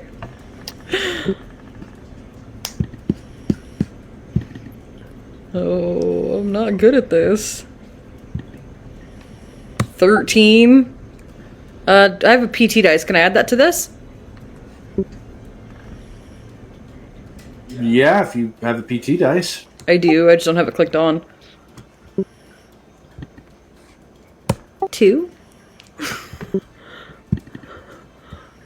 So 15? 15. That's all I got.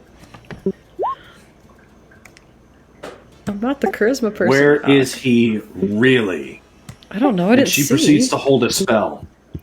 Can I use my inspiration that I earned at the end of last week to force her to reroll? Okay. Okay. So I earned one from, or not last week, last time from my YA description of. Yeah, you got it. Reroll and beat that 21. Kalianna? No, I want the mage to reroll. If I can. I don't know if that's allowed. Otherwise, yeah, I'll make Kalianna reroll. But... believe it.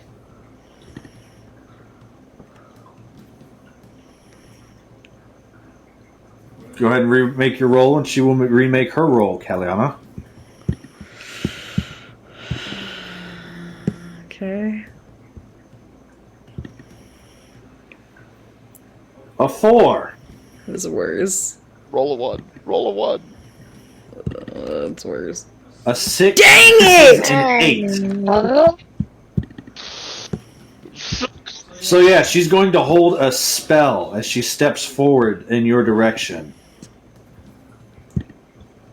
And she says, "Last chance, child." I told you we went north. I didn't see where we went, which is true. I didn't see him hide in the bush. I was facing her on the other side of the rock. Lying. I'm not lying. I wasn't. You saw them go into that bush. Oh, I did? Sight on it. Oh, okay. I was gonna say I did. I thought there was a cliff there.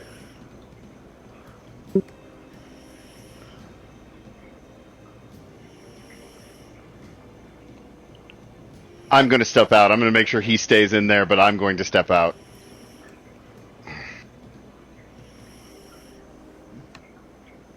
I believe your questions should be with me. When you step out, one of these goblins says, "Ah!" and he squeezes the thing. I need you to make a dexterity saving throw. He's worked really well. Because they didn't see him. 11.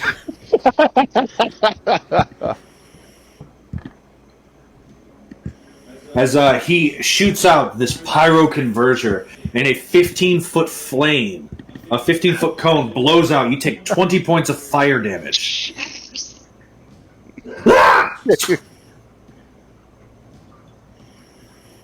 It's gonna. As I was saying.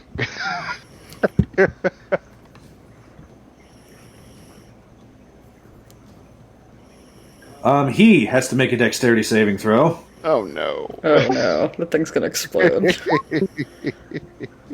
An 8. He fails. That sounds like a fail. He does fail. I roll a d100. And good news, if it explodes, I don't know how Taminel's gonna do, but the rest of them are in blast range, so it might get them too. Thank you for staying positive. It'll take out everyone else. It does not explode, but he does take 20 points of fire damage, and you see as he just flops out. Yeah, I imagine so. And she roll initiative. As she releases that held spell on a surprise round. Though if any of you have the alert feat, that would be useful. Hey, I rolled 13 again. I do have the alert feat. You get to act in the surprise round. Let's see if you roll higher than they do. 27.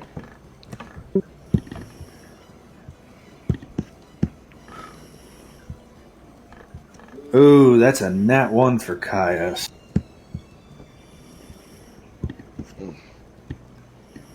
All right, you said you got a 27. Let's go ahead and reorder this. Ha. You're up first. What would you like to do? She is holding a spell.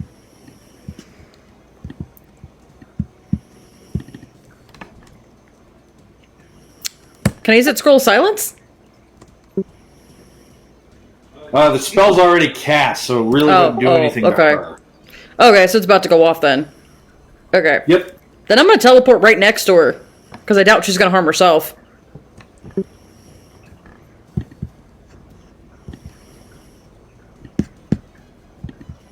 Actually, I have a dash as a bonus action, so I'll probably just dash as a bonus action instead of teleporting. Boop. I'm going to go there, and then as an action, I'm going to attack her. Yep, I'm going to attack her.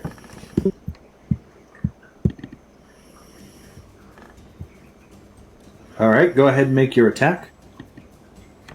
21 to hit.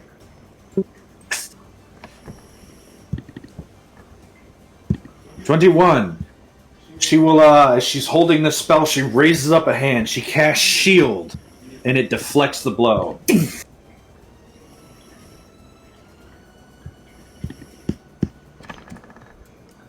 I went before her, though, so would it have gone before me? What? Well, I thought you only get your reaction once you've acted an initiative, and she hasn't gone an initiative yet.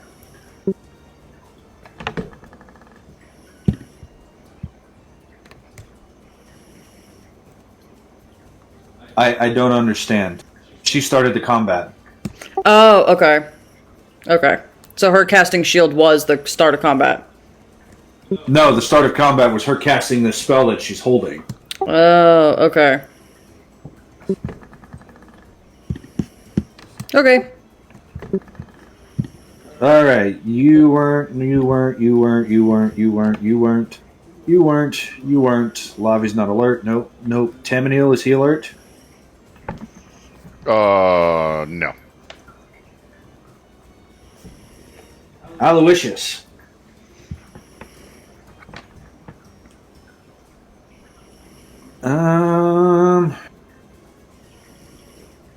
Yeah. Aloysius doesn't know what's going on. She's going to step right here, provoking from Kalianna. I will take my attack of opportunity. Go for it. She's going to release that spell. But a 17, she's still shielded? Oh no, it's her turn, so 17, will that hit? She will use her reaction and cast shield again. Yep, because she had her turn. Okay.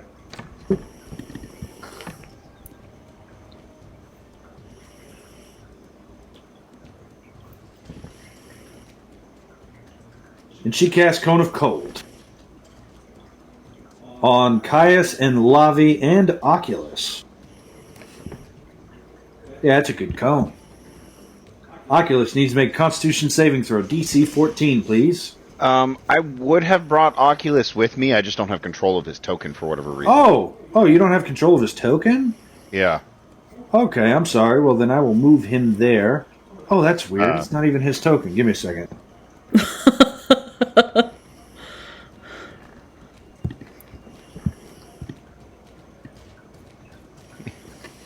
Wait, why does his character sheet say Archfiend Oculus? Weird. There you go. Try moving it now. Okay. Yeah, he would be up here near me. He would be invisible as well. Okay. So Lavendar makes a con save. Caius makes a con save.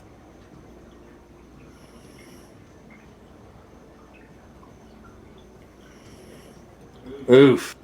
Caius saves for half. Lavendara does not. That's kind of the best case scenario, I guess. Yeah, I think so. So she takes 33 points of cold damage. Caius will take 16 points of cold damage. Cut in half because of a successful save.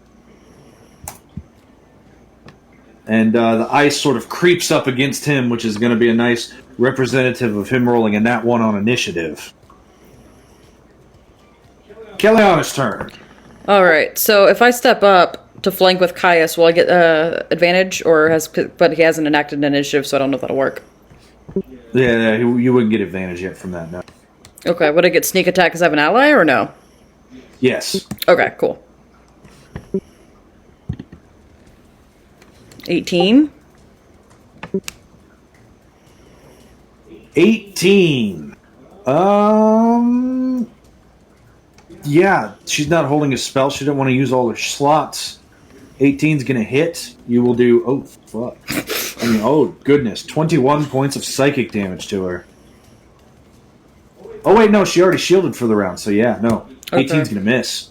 Bonus action, I'll try it again with the dagger. Okay. Frick it, I don't like this lady. Or, no, so I have to use a bonus action to smite, don't I, with the dagger? Yes. Never mind, I'll do that next turn, but I'm gonna stab her. Whoa.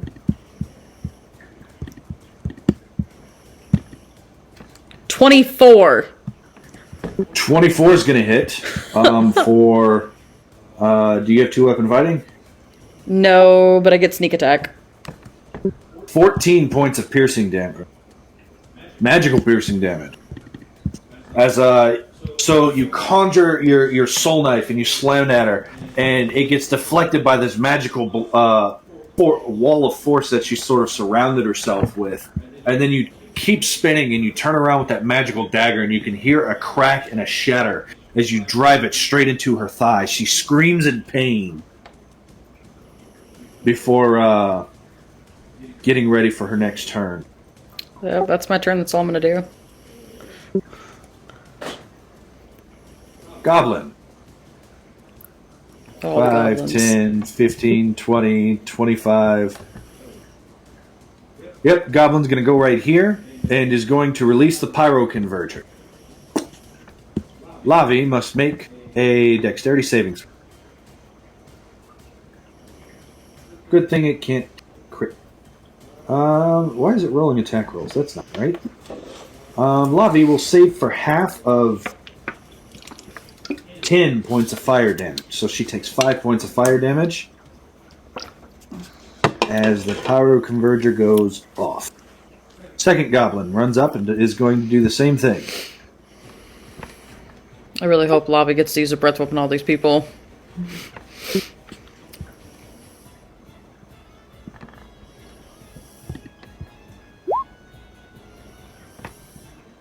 $13 points of fire damage, and Lavi will take 13 points of fire damage. As they just come up with these small little accordion-like devices and release a gout of flame in their direction, laughing maniacally. And they yell, "For Niv! I need you to make a dexterity saving throw for this goblin." Who, me? Kalianna, yes.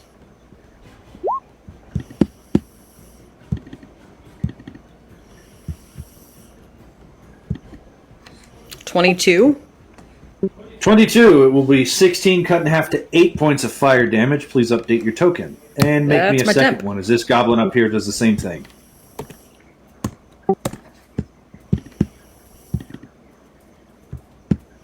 Another dexterity save. Nat 20. Alright, so that'll be 11 cut in half to 5 points of fire damage. Oh, why didn't you... Tokens updated. Come on, 20. There we go. And then 1, 2. This goblin is going to move around. He's going to say, "He's there! Get him and he'll burn!" And he's going to walk up 5, 10, 15. Think about it. Back up 2 steps. Back 2 more steps up. Here. Haha. Backs up. Crap. Backs forward and then releases it. Taminel, I need you to make a dexterity save. Yay. By the way, is this considered magic? It is. Oh, okay. So I have advantage on this because Oculus is nearby. Nice. So that's a 17 to save. 17. So you will take half of 15, which is 7 points of fire damage. I'm going to use my reaction. You have 8 temp. That's what that 8 is, so you should have 8 more health than you do. Okay. But I'm also going to use my reaction, though, to cast Plasma Shield. Neat. Which gives me additional 15 temporary hit points. So I'm going to soak that up Nice. into that. And that is until... So 15 minus 8 is 7. Very nice. Okay. Oops, that's the wrong button. Let's see here. This mage is going to look at you, Taminel. Mm-hmm. This evil mage. And I need you to make a wisdom saving throw as he casts Hold Person. Okay. Which I should have advantage because of things. 18. Yeah, 18 absolutely saves you. Imps!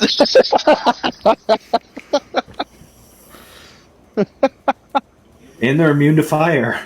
Yeah, that's why it's like he's just chilling there, invisible.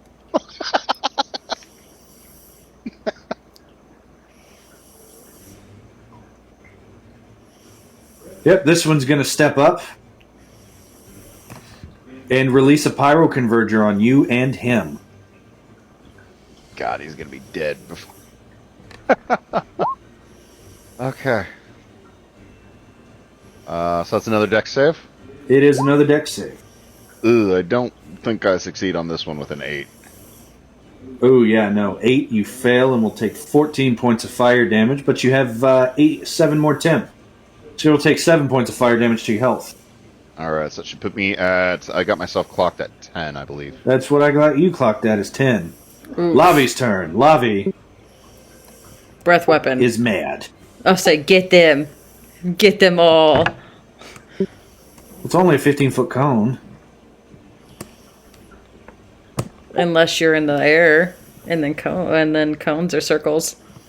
She can't fly because she's too fat. Oh yeah, that's right.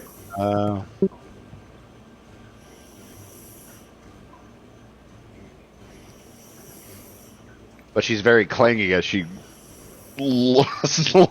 like slugs across the ground.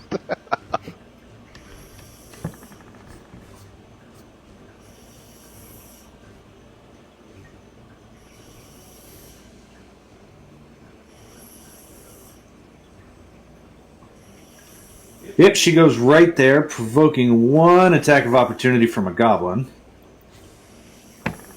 Oh, but he's got a pyro converger. He can't take attacks of opportunity. And she will release that breath weapon. 2 goblins and a mage. An evil mage. Evil. Evil!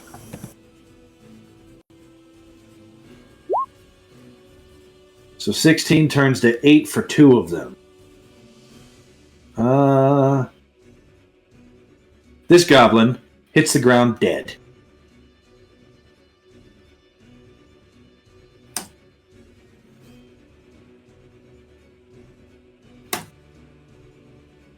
You hear them cry, "By Niv!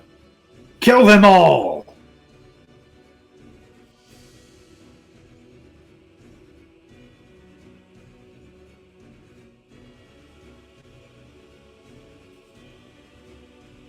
These two will run up to Caius with the pyro converger. He makes 2 dex saves.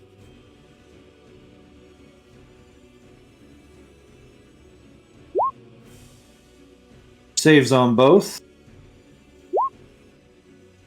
Let's see, 1 and 2, that's fine. So that's 15 turns to 7, 9 turns to 4, 11 points of fire damage to him.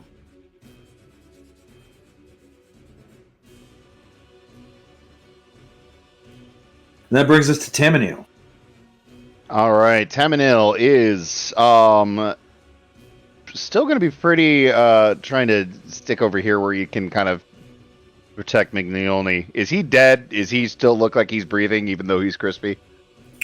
He is crispy and breathing. Okay. But he is bleeding out. All right.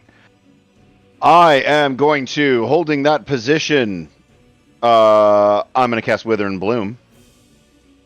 I'm going to target it right here. So that's 10-foot radius. It is not going, so it should be able to hit these two guys with the Convergers. And one of the mages, yeah. Yeah. Obviously, I'm not designating myself or Miglione in the area, but that is going to get cast. I gonna do a thing. So, if I'm also understanding this correctly, I can choose one creature to spend their hit dice, and then I can then distribute the life absorbed from the necrotic as I see fit. Yes. Okay. So it's going to be 12 and 6 and 6, so 12 and 12 is 24 points of healing available. Okay. Miglione is going to spend his hit dice, so he can heal from that. I'm going to give myself 20. So that should bring me up to 30. And the last 4 points I'll give to Miglione, assuming he's not already maxed. He is not. All right. But yeah, that is going off against those two. And also, then I'm going to step forward, and I'm going to make a Drain Life attack with my bonus action against this little Pyro Converger guy right here. Oh, jeez. That's a 21 to hit. I'm not going to smite with it, and he takes 9 points of necrotic damage. He is out. Cool. And that gives you 4 health, I think, right? Only if I drop a spell into it. Okay. But yeah, you drain the life force out of him. Whew. And yeah, no one's actually really seen this except for Lavi whenever he's done it, because he did it before when he was in darkness. But he reaches out and he almost kind of grabs the goblin around, like right around his mouth, and you see like blood beginning to pour out of the goblin's ears, his eyes, even out from around Taminel's arm. And it seems to kind of almost slide and wrap its way up his arm and then sinks through his clothing directly into his flesh, almost like it's pushing its way into him. Okay. What would Oculus like to do with his turn? Fly up and stab a goblin? I'm not that kind of warlock, unfortunately. Unless you say I am. He's an imp. That's true. He's going to... Well, typically with Find Familiar, I can't make the familiar do an attack action. But he's not a familiar spirit. He's an actual imp that acts as your familiar. That's why you get advantage on saves.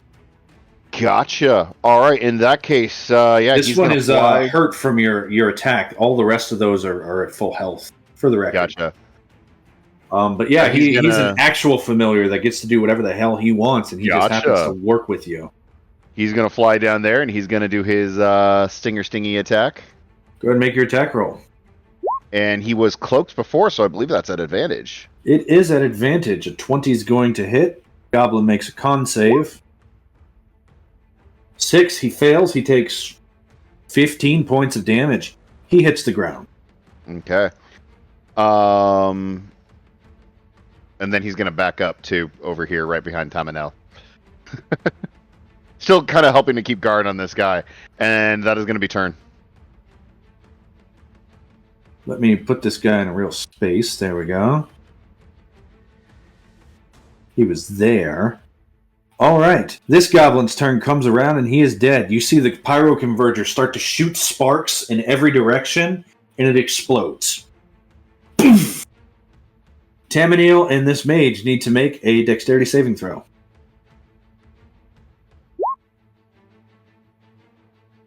That's a 12. 12 is one short of the save. Okay. It's a DC 13 for 17 points of fire damage. Oh, I'm gonna reaction plasma shield that. So 13 is... So I should be at 2 temp. Alright, you're at 2 temp.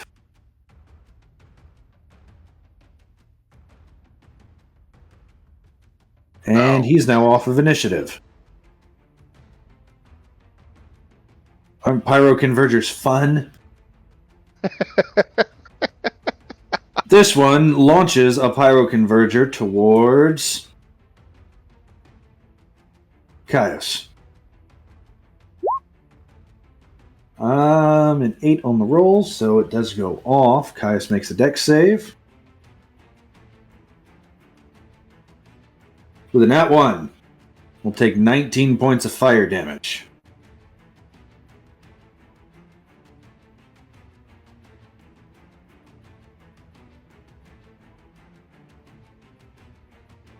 Evil Mage.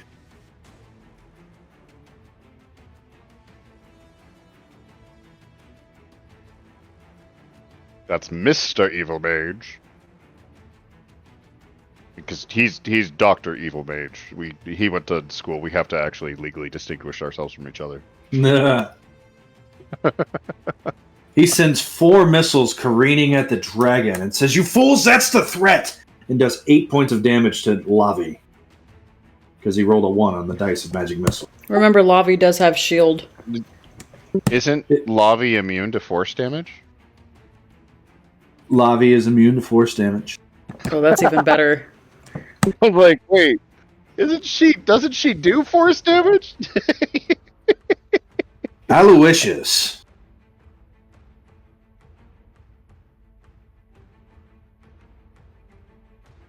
Aloysius is going to cast a spell and vanish. You can use your reaction to identify the spell if you have it, with an Arcana check. I do not have it. I use mine for my shield. I have a reaction, but does it use my reaction? Yes. Yeah, I'll use it. It's almost my turn. Make an Arcana check. She casts Greater Invisibility. Oof. Damn. This mage is going to turn around and Kalianna, 5, 10, 15, 20, 25, 30 feet. I need you to make a wisdom saving throw against hold person. Nope. You are Dang it. paralyzed. I was say, dang, I had a really cool thing I was going to do too. Well, this feels You hear familiar. this mage yell, "Gotcha!" and then runs off. This feels familiar. Does it? Yeah, this happened to me last fight. Caius rolled a nat 1. Kalianna, you are paralyzed. At the end of your turn, make a wisdom saving throw. Okay.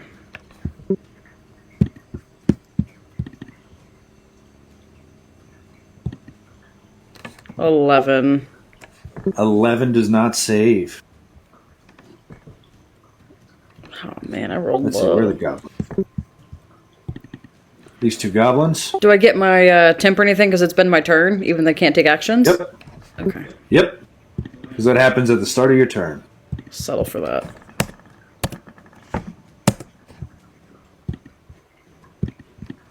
Bonus action dash, and these... Where'd the other one go? There you go. This one's going to bonus action dash. They are both going to hit Pyro Convergers. So Lavi has to make a dex save. Kalianna fails. Yep. Dun, dun, dun. Oh no. So, this one right here... Let me... roll a D10. So this first goblin, he breathes up, he runs up to Kalianna, he pulls up the Pyro Converger, he goes to use it, and when he does, it explodes. And he takes 15 points of fire damage. as it malfunctions.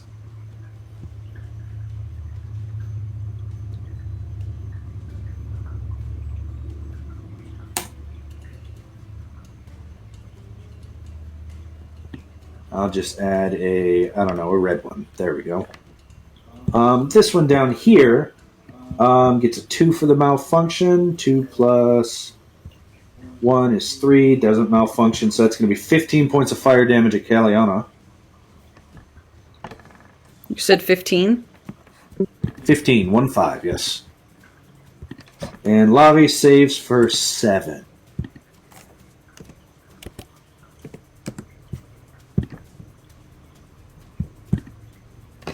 Alright, 2 more goblins. Yep, they're doing the same thing. Bloop, bloop. Oh no.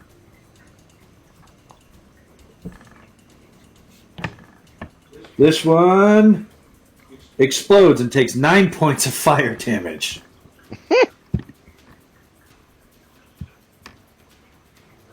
This one, he got an 8 on the malfunction roll.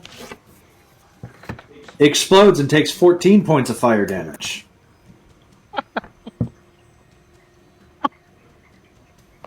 Kalianna, you're surviving by sheer dumb luck. I'm surviving by the stupidity of goblins and their very short lifespans. Yep, this one on the ground, his turn starts while he's dead, and he promptly explodes. No one is around to get hurt. This mage says, "The damn convergers are malfunctioning." He's going to cast Magic Missile. Kalianna will take 9 points of force damage. Actually, no, Taminel will take 9 points of force damage. Doof, doof, doof. Which I think comes down to 7 because I still have those temp. This goblin explodes. No one is around. Lavi sees to recharge a breath weapon. She does not. She stomps her feet and she says, "You're making me mad!" And she casts Guiding Bolt.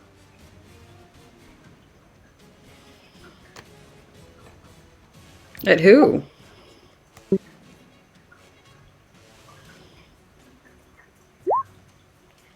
Oof.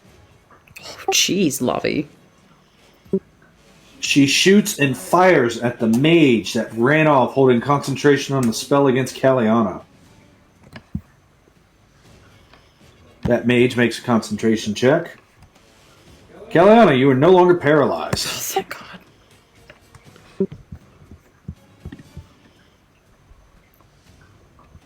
Loop. And this one is glowing.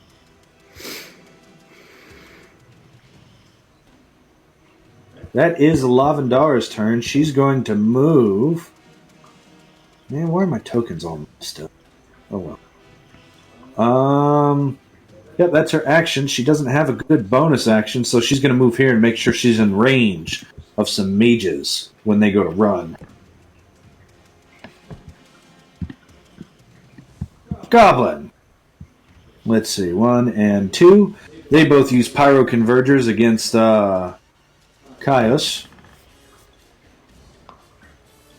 This one explodes and takes 10 points of damage.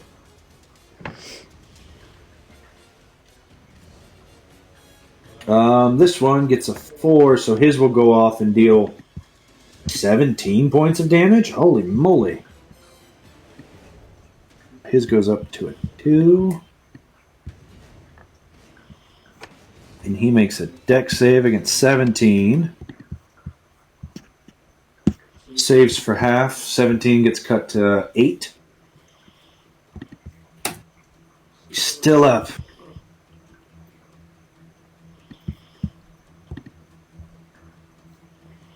Taminel.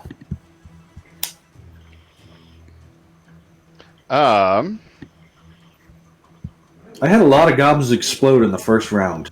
Yeah. Oculus is going to fly down to here. And Okay. then he is going to use his reaction, and I'm going to use my action to cast Arms of Hadar.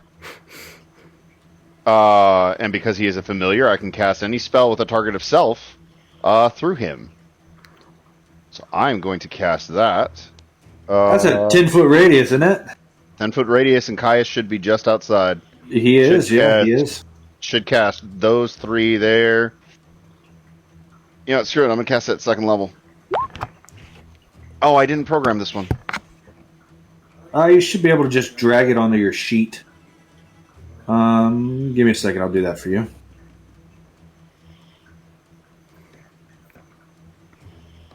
My bad.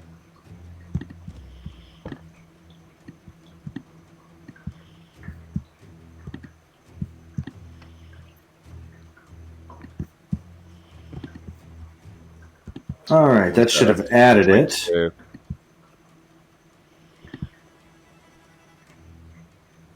There it is. Thank you, thank you. You said you were casting at 2nd level. That's crappy. There we go. Holy crap. Well, we'll take my roll. I did mine first. Okay. For So 16. that's 16.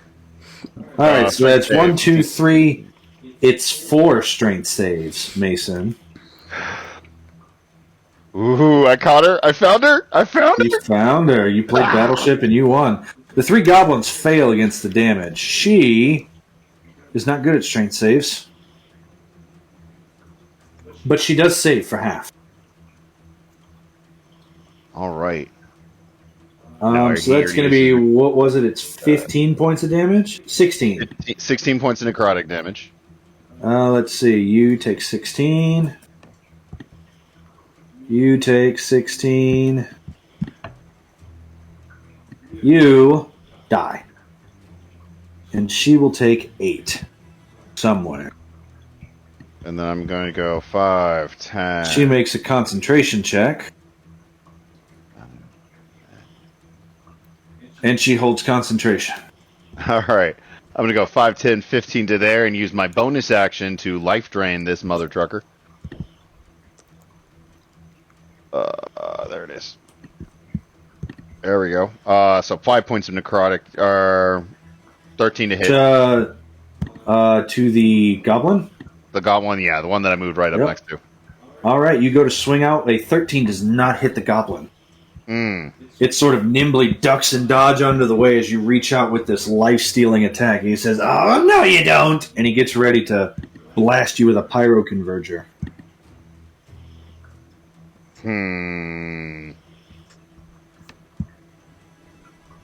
I think that'll be good for now. I don't want to move. And potentially bring him back over to Miglione. Who is... Kill the swordsman before he gets there! Let's see. 8 and 1. That's a 9. That does not explode. He does save for half. Caius will take 5 points of fire damage. That brings us to Evil Mage. This Evil Mage, who tried to magic missile a dragon.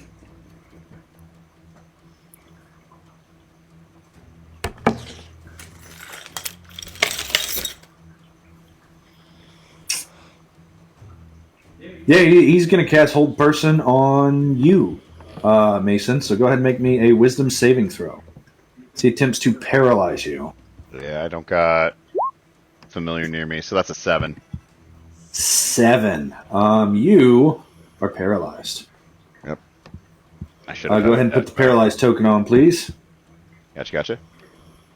Then it comes to Aloysius' turn. Aloysius. What a name.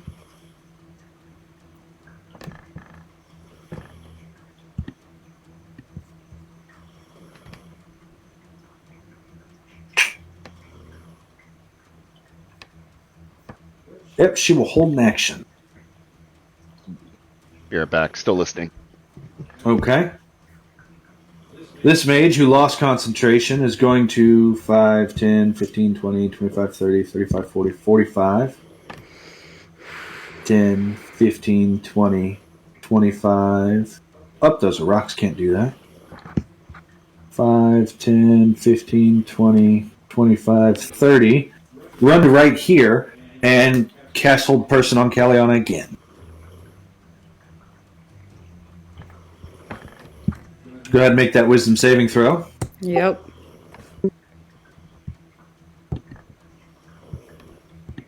$13 is the DC for them. So the same trick doesn't work twice. He looks foiled, and now he's out of movement. Caius' turn comes around. I love those. Oh man, isn't that good?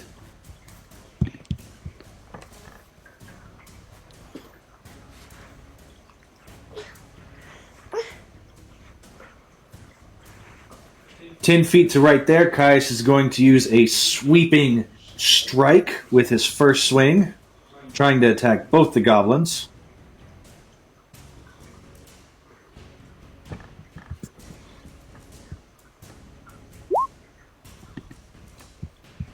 He will hit both the goblins for 17 and 3 is 20 points of damage. Oof, you're out. 20 points of damage.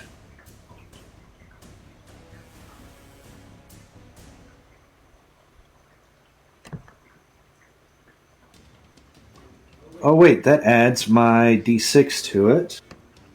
24 points of damage. I will take that one out since it was a sweeping attack. He uses the exploit. Then, with his bonus action, I will use my other exploit dice to do it again.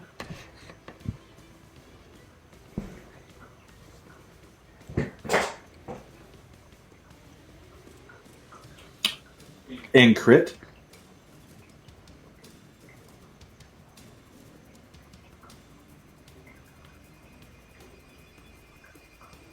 Oof. That's a lot of damage. 10, 25, 40, 59 points of damage to both of them. Actually, there would be another 9. So 68 points of damage to both of them. I think that's a record. 5, 10, swing, 15, 20, swing.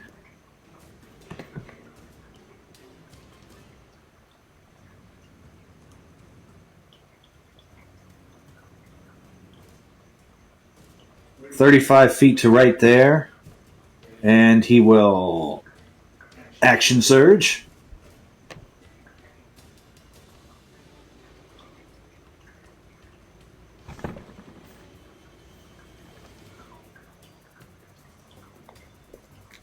And with that action, he will updraft.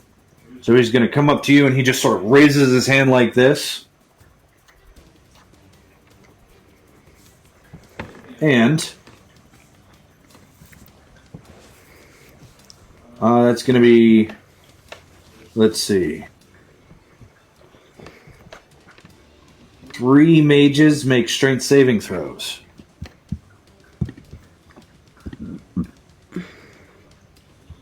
But strength's their strongest attribute, right? Fail. Yep, you see as these two right here go flying straight up.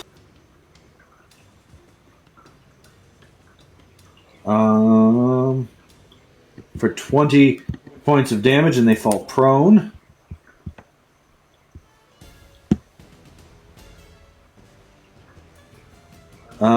This one makes a concentration check.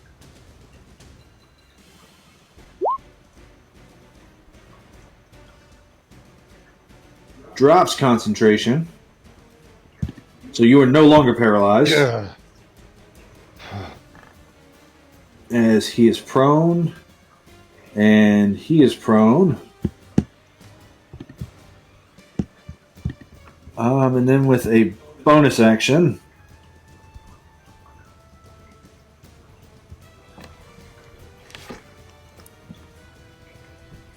Yep, because improved action surge. He will... Taminel, you see as a second Caius comes dancing out of the shadows and lands there, ready to attack. Nice. And with his last bit of action economy, he will unleash Incarnation for a final swing.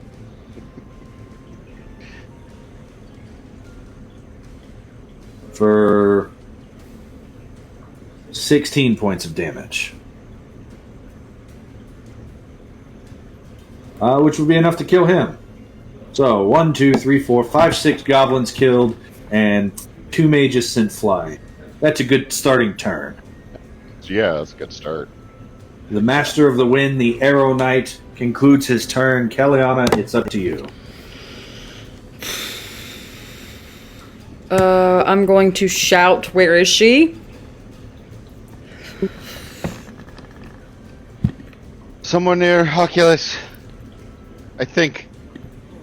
And I don't have spike growth, Somewhere but it's going to near be ice sheet instead, since it's about the same. Oh. Okay. Oh no. Oculus is floating, so... Yeah. I'm gonna put it there. But it's a 20-foot radius. She will make a dexterity saving throw.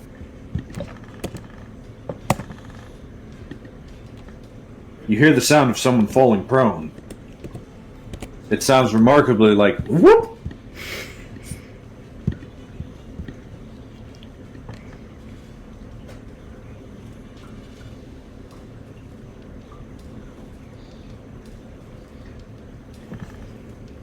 Bonus action, switch focus. Oh, why'd it go away? Uh-oh. Hold on, I'm fixing it. You broke Let's my see. spell. There's the nighttime map. Oh, I was gonna say, that's not There's it. the daytime map. Okay. There we go. I sent it to the map layer so that it'd be underneath all the other tokens. Oh, okay. But when it went to the map layer, it went underneath our actual map, so... Yeah, if you guys would have encountered this at nighttime, I have a night map for this as well. That's cool. At least. I'm gonna bonus action, switch my focus to Master of Ice, and I'm gonna start walking across the ice. Okay. You switch your focus to Mastery of Ice, you're immune to the effects of cold and ice, and you start walking around. I walk over here. And I'll plant my feet, because I'm assuming she's going to this guy. Okay. She came all the way for him, so I'm assuming she's gonna try to get to him. So I'm hoping by standing here I can hopefully sense her if she gets closer. Alright. Do you have blind fighting or anything like that yet? No. Okay. This goblin explodes. Actually, he can't explode. His pyroconverger was already broken. But this goblin explodes. And this goblin's converger's broken. This goblin has a broken converger. He is going to... This is a real bad place to be as a goblin. Yeah. He is going to bonus action disengage.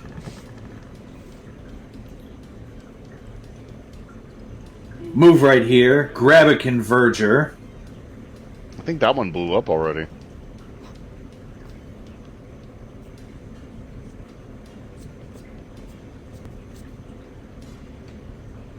And he's going to release it on Taminel. Actually, it's going to hit all three of you. Give me a dexterity saving throw. Do-do-do-do-do. 15! 15 saves. 7 does not save for the dragon.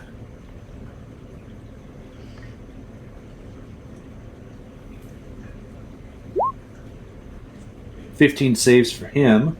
So that will be... So you and Caius will take 8 points of damage. Lavi will take 17.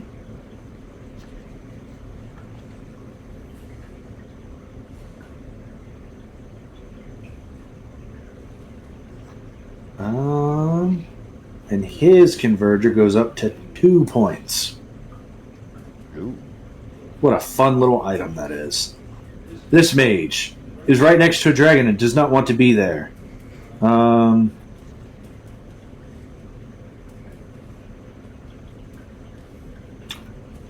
going to disengage. Oh, God. But there's a chokehold, so he's running north, yeah. That's his turn. He disengages. Actually, he was prone, so he's going to stand up first. And then he's going to... Oh, he's only got 15 feet of movement. Oh. In that case, he's going to magic missile Caius. Yeah, it's like it's 15 feet. He's still within Lavi's range. So 3 instances of 5 points of force damage. Caius gets blasted and doesn't seem to have taken an ounce of it.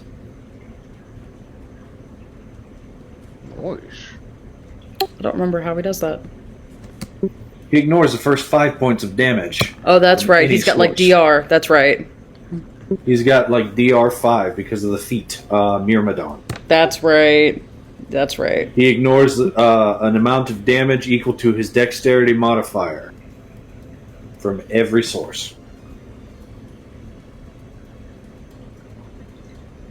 All right, Lavi. Lavi sees to recharge her breath weapon. She does, and she will release it on 2 mages. 3 mages. Yep. So, they will make dex saves. 1, 2, 3. That will be a... I don't even remember what her DC is.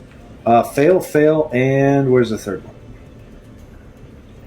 Fail. All 3 fail. All 3 will take 24 points of holy smokes. Lavi reminds them why dragons are not to be trifled with, as she kills that one. She kills that one.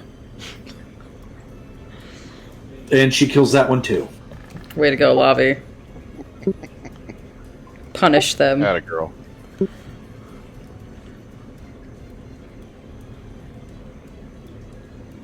She will then step behind Taminel and growl. Let's see. This goblin's pyroconverger is broken. This one explodes. The echo goes away. That brings us to Taminel's turn. Taminel is going to rinse and repeat. I'm going to cast Arms of Hadar at 2nd level. I believe that should still be... Yeah. Because he hit her last time, and I have no reason to think he can't hit her again. So, through Priest Oculus, same thing. 13 points, DC strength save it, 15 saving throw, thingamajig it. Fail. Alright, so she takes 15 points of necrotic. I'm also going to have 50% of that be taken off from her max. I forgot to be doing that. Okay. Oh, damn it. No, I did that at 2nd level. No, too late. Alright.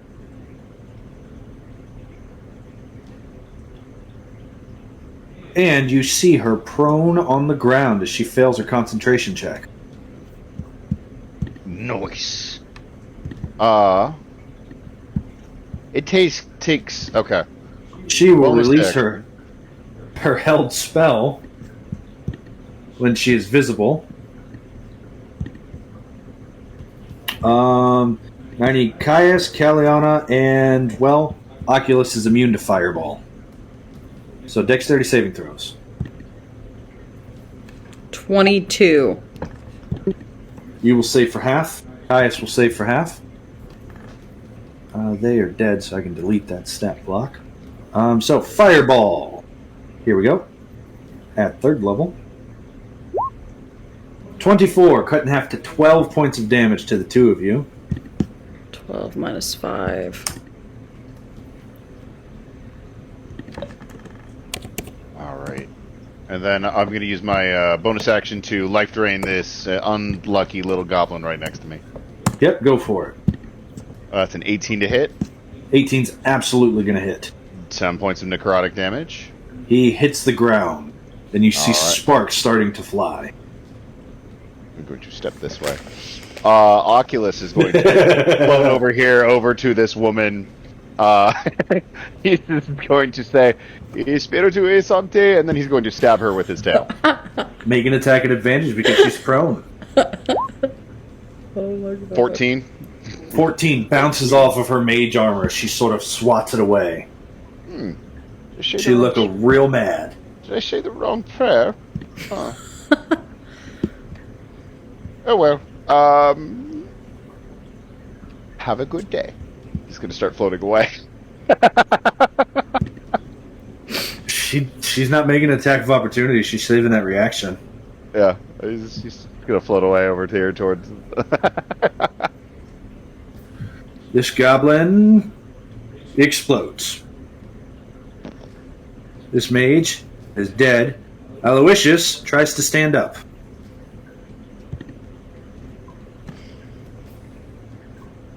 Dex save.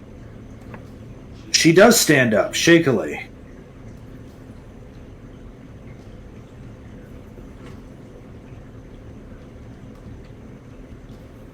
She steps out of the effect by the closest route, and then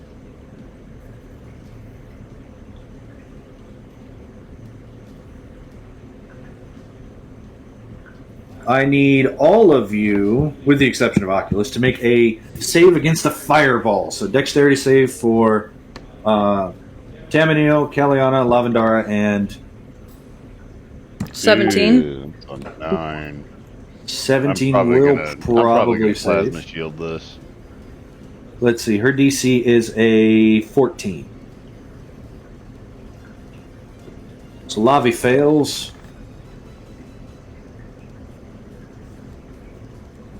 Caius saves. What did you get, Kalianna? 17. 17 will save for half of. Let me mark the spell slot used. Oops, that's the wrong spell. 22 turns to 11 on a save.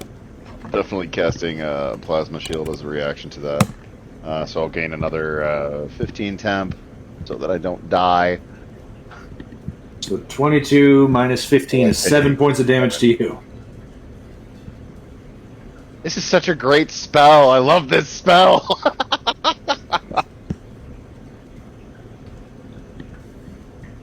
Then she moves that way. This guy is dead. Caius.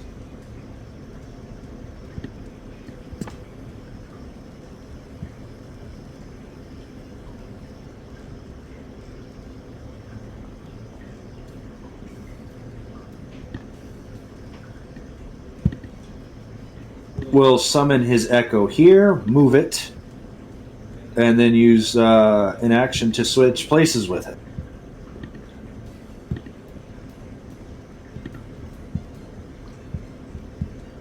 It will then use the rest of its movement to, unaffected by ice because it's an object, move within 30 feet of him. That will be his turn.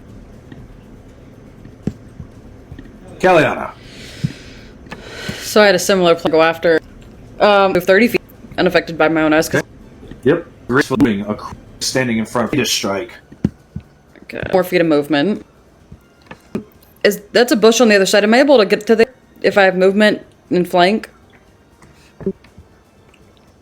This is like one of those like sort of natural bridges that comes down and around. There's a big hole right there that you can't really see because of her token, but it goes straight through. Oh, okay. Yep. So,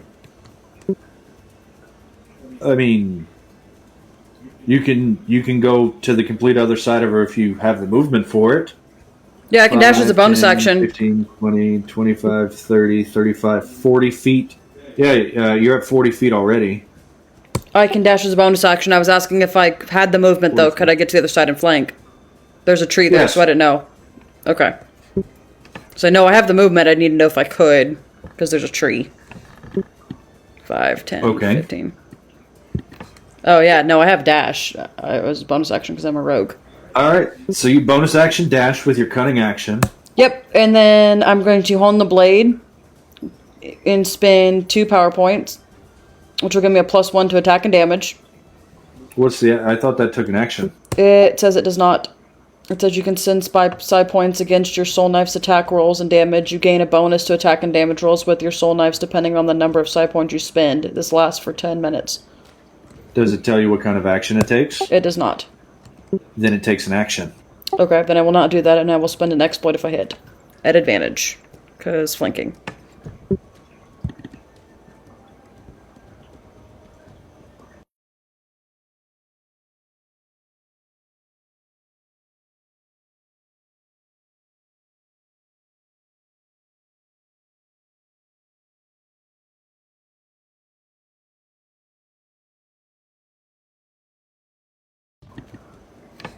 24 to hit.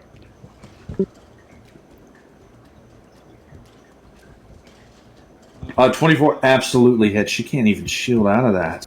Good. And then I'm going to spend an exploit and use a resting strike, which means she needs to make a dex save, or her speed will be 0.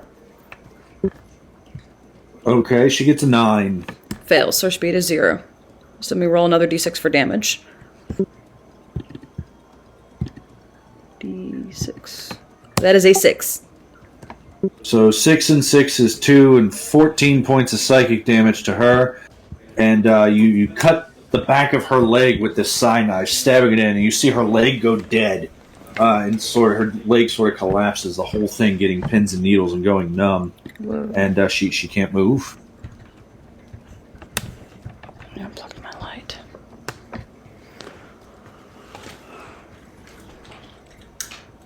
This goblin explodes. This mage is dead. Does Lavi recharge a breath weapon? She does not. She is going to move over here. Did the cat just destroy your, No, that was me. Oh, no.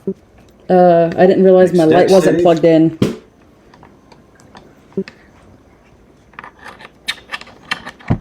Makes dex save. Yeah, this is a pretty insidious ability. Every 10 feet they make that they move across it, they have to make another dex save. And vanish.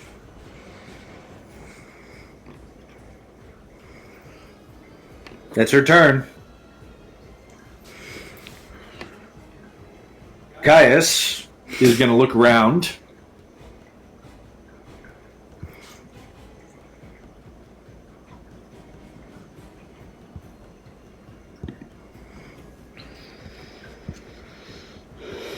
And,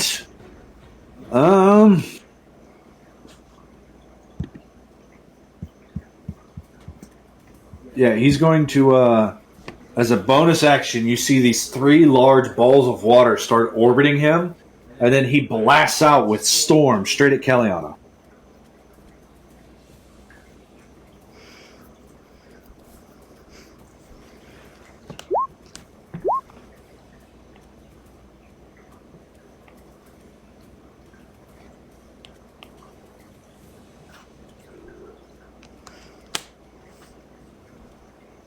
Alright, so that's going to be... Let me move this camera so I can see here. Oh, goodness. 12 plus 9 plus 4. Right? Yep. 1, 3, and 2.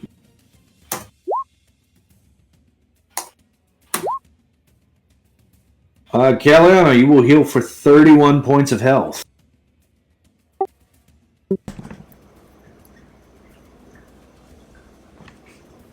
As he batters you with storm. You're now soaking wet. Aloysius, on the other hand, has to make a save. I was going to say, she can't move. Save. So I imagine she's just still standing there. Yep. It is a dex save. Against 21 and 4 is 25 points. She will save for half. So 25 minus 12.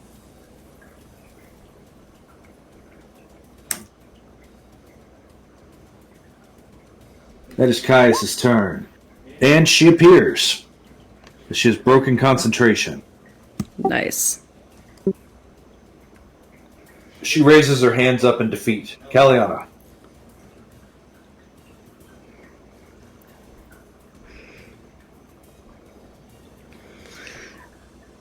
Oh no. What would Kalianna do? I would still kill her. I would just feel bad because Taminel I know is going to get onto me later, but I feel like Kalianna would still stab her. Especially because my plan, I'm stabbing her with the dagger that I got from the Pandorica, the dagger of murder. The one by that that god. So I imagine I was going to smite her with the dagger. And I still feel like I would do that. So Because- bonus action, you cast Searing Smite. at second level. Yes. And then as an action, I just kind of stab it into her at advantage with sneak attack.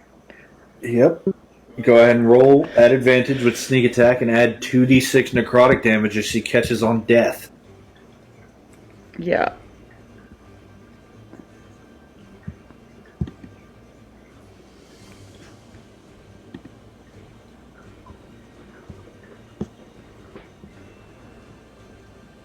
Oh, hey, you've got a Searing Smite. That's nice. 15.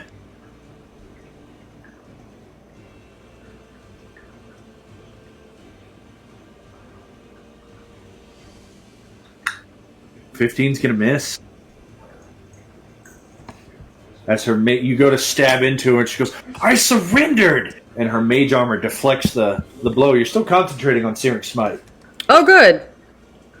I don't have another action. Otherwise, I would stab her, Nope. but I can't do anything. Yeah, I'm not upset that Kalianna is going to stab her, because no, Kalianna would totally still stab this girl, because she would try to kill us in her sleep if we let her. Also, she can cast 4th level spells, though we have no way of detaining her. But then Taminel's going to get mad. I didn't say if this was a good or a bad thing. I just said Taminel will remember this decision. Yeah, no, I feel like Taminel's going to judge me for this later. That's just going to be, it's like, oh man. He's going to get really mad when she surrendered and I still try to kill her. Oh well. Lavi slips and slides and dashes to get her way over here off of the ice. Taminel. I have no clear line of sight on her, correct? Assuming the dragon takes up a large amount of... She has a little bit of cover. Well, she's got All right. 3/4 cover. Taminel's gonna watch. That is how I will spend my turn. I will watch.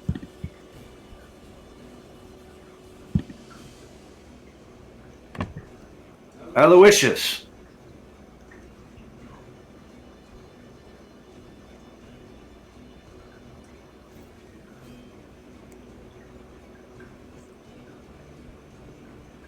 Let me look at her stats. Yeah, she knows that she is outclassed. She just stands there with her hands. Please don't hurt me. I'm surrendering. Where's your mercy? Where's your decency? Fiend. Don't give me that look.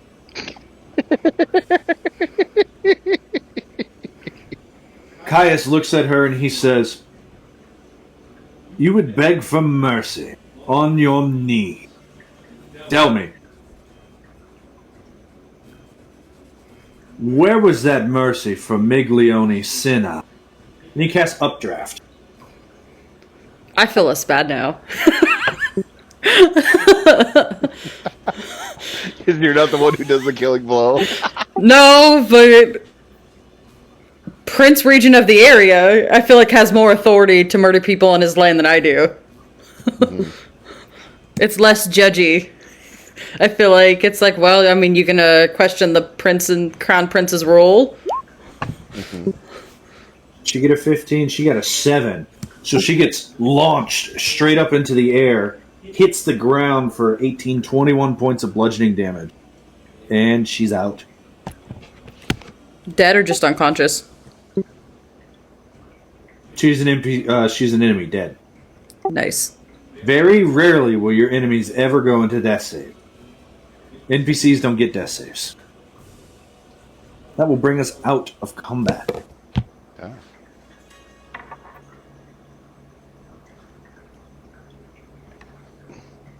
Is that fool still alive? Unless you've... Well, we haven't heard a massive explosion yet, so I would assume as such. Then we don't have much time. I can't remember the accent I was using for this character.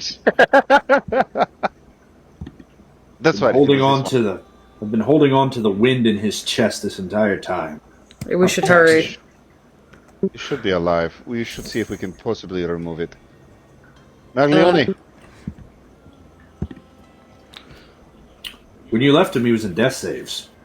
Ooh. I healed him. Yeah, he healed him with Wither and Bloom. I healed him with Wither and Bloom.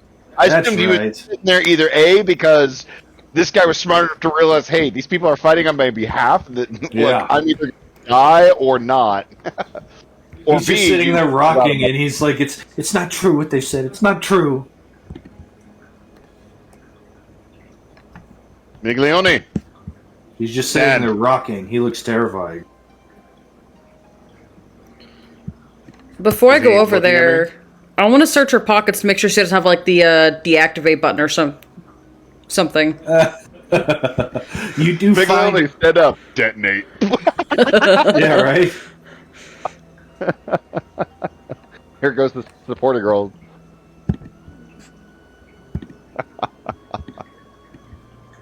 But searching her pockets, you see that she doesn't even have a spell book. They have next to nothing on them. They have no money. They have no food. Yeah, she They said have she had no a boat. valuables. What? She said she had a boat.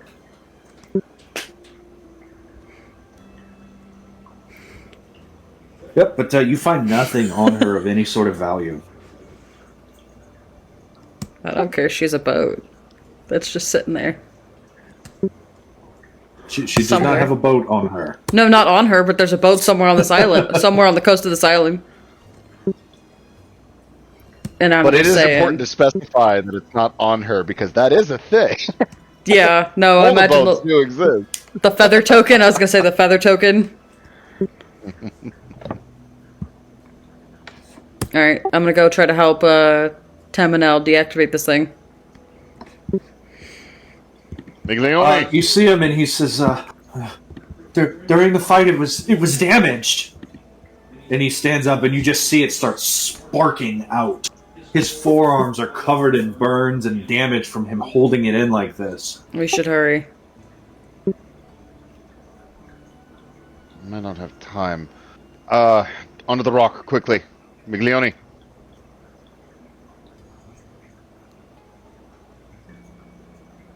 Okay. Yeah, he gets on the rock. He goes, "What are you planning on doing to me?" Saving you. Lay down. And do not move. Are we understood? He lays down and he starts saying a prayer. Kalianna, I require your assistance. I do not know the mechanism part, but I can help with as far as being able to remove it from him. All right, I will start tinkering with the mechanism while he's trying to remove it to see if I can help him and aid in this. Okay. I look at this man and I make it clear. I do not have surgeon tools. This is going to hurt. As I pull out a dagger.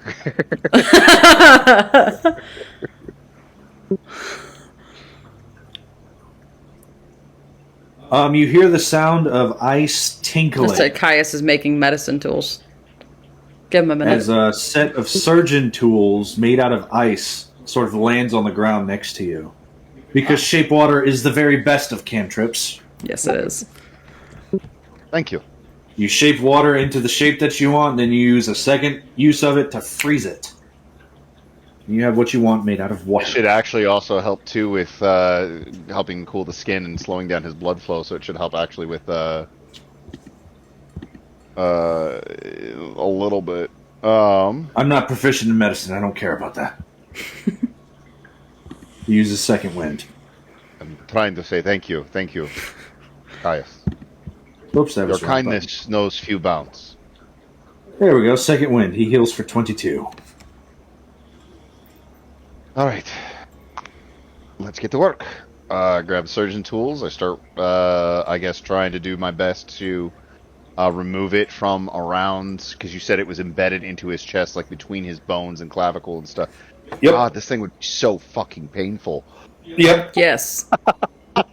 There is no stealthing with the amount of screaming that I'm not going to subject your ear holes to through my beautiful mic. Or my neighbors. But he screams bloody murder as you start trying to tinker and fiddle with this. Kalianna helping you with the tinkering portion cancels out the disadvantage you get for the damaged device. Okay. I will, before you attempt this, you know full well, if you fail, this thing explodes. I would tell Lavi to back up a lot.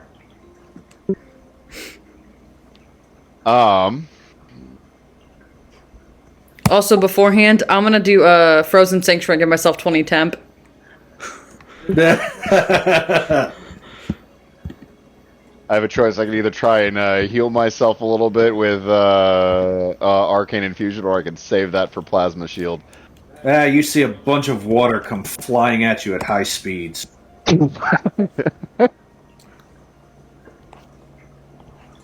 Okay, I like to imagine. Have you guys ever gone to the ocean during when there's high tides and you get hit by a wave from the side?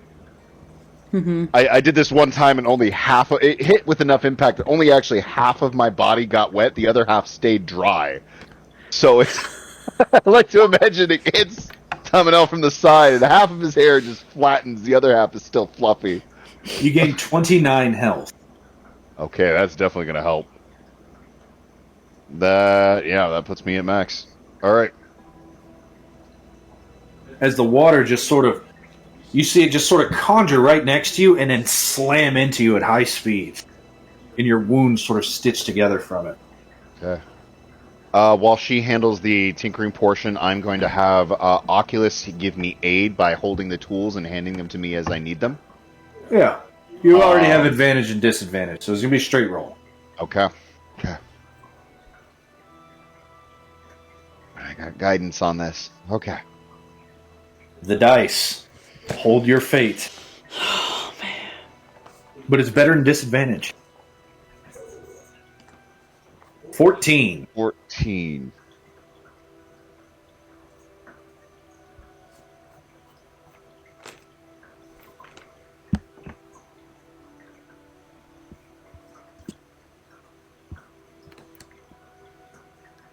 The quietness makes I me got think nothing it's to be gonna able to boost explode. I got nothing to be able to boost this, but we've done literally everything we can. Your DC's an 18. Yep, it's gonna explode. Down from a 25, mind you. Where it started. It explodes. Yep. Unless there is any inspiration to re-roll this. Do I have inspiration from anything? I don't know, do you? I don't know. You gotta keep up with your character. I've got to keep up with everything else. I don't have any. I never got to do a weekend review or week review or anything, so I don't have any for anything. I need you both to make dexterity saving throws. Yeah. Yeah, there's nothing I can add to this. I can't make him reroll. Because I can't give him my PT dice to roll. I don't believe you have the feat called Tower of Iron Will. No. But I have Strike of the Giant, the Storm Giant, so I mean, I might be resistant to lightning? I don't know. We'll find out. Nah, I was hoping. Is there one thing I can try and do, and this is entirely going to be probably a no, but as I see this starting to go off, I want to try and, if possible, manipulate my shield spell to try to direct as much of this upwards as possible, trying to direct as much of this explosion as possible away from this guy. I'm sure he's still going to get hit, but I highly doubt he was going to survive taking 38 points of fire damage. But if I can bring that down even enough so that I can put him just into death saves. Okay. Your shield, it like eats damage, right? I mean, I can do I have both versions I have the two different shields. I got the plasma shield and the regular shield. I was thinking of the actual standard shield to try and like slipping that wall of force underneath this device to try and direct as much of this force upwards as possible. Not so much, but I will let you do the plasma shield on him with an Arcana check. Okay. Try and soak that up. This is my last first level spell slot too. Damn it. That's a 14. Assuming you would let me get guidance on that. Or 14 will do it. Okay. You need a 12 for these kind of checks. I'm basically, if it's not too much of a change, it's going to be 10 plus double the spell level. Just like the Mizium apparatus. If it's a bigger change, it's going to be a much bigger DC, up to a point where I say, oh, well, that's way too far off. You're not going to be able to damage somebody with your shields. Right? Okay.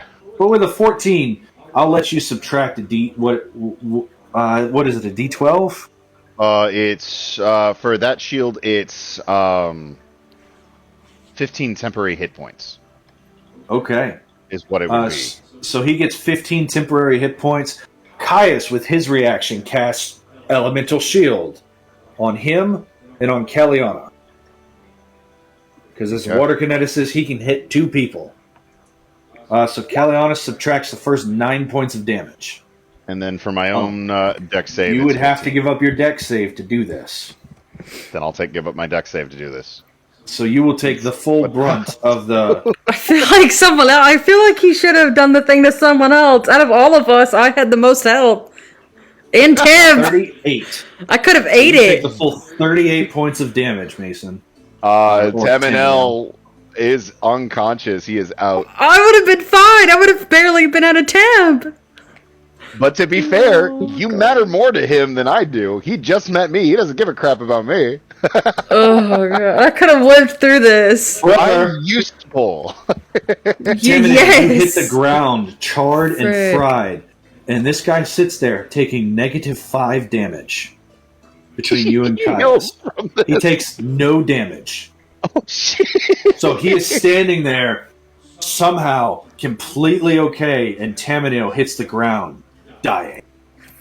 I'm gonna go over to him with Sonic Restoration, which will also heal me, but still. Roll it. Oh, God.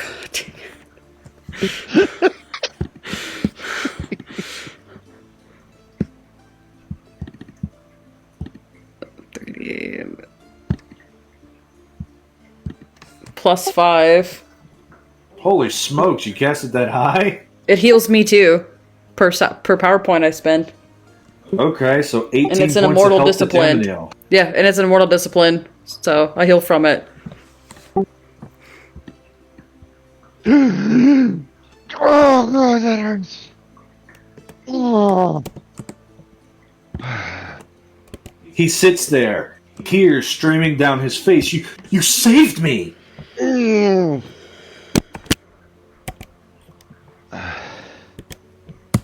Yes, I promised that I would. I still would like an explanation for what these people said. But for now, you are alive. And I am. Thank you, Kalianna. Kalianna? Thank you, Caius. It's also thanks to you that this man is alive. I wanted to wait until you got closer. And you see Caius just sort of withdraws his hand, and when he does, the small tornado that's been just steady on this man's chest just sort of makes its way back to Caius's hand, wraps around before vanishing. Alright. So we may need to make camp, because that took probably a good chunk of time. I mean, I counted 40 seconds. I meant for this whole endeavor. It's just, yeah. Unless It's we want to literally keep been going. about 15 total minutes Oh, okay then. We're good. between the start of this to the end of this. Even though for us, the players, it's been an immensely longer amount of time. Combat slows down a lot. But for your character, it's been about 15 minutes from when he first appeared to them coming out to the 45 seconds of combat where you called every one of the 4 elements to destroy things. To 1, 2, 3, 14 lives ended. About 45 seconds. They would have killed us in a heartbeat. I don't feel Lavi bad. is chewing the charred corpse of a goblin. Well, at least she's get food. She'll probably heal from this. That's good. She's not that kind of dragon. Aww. She's an organist. Regardless. I would like an explanation for their words, though. What words? They said that you you stole stole from from them.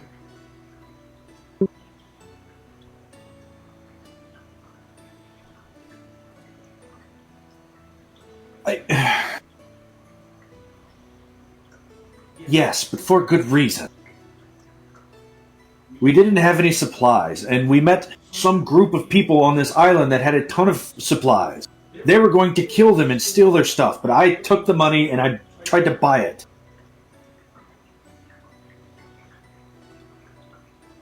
So yes, I took the money from the group because I was trying to save those people. Insight check.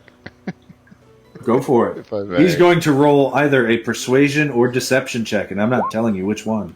Yeah, it's the 15 on an insight check. He seems to be telling the truth. He seems too scared of you and immensely grateful. You just saved this man's life. He's not going to lie to you. So you met people on the island, and you were trying to help them?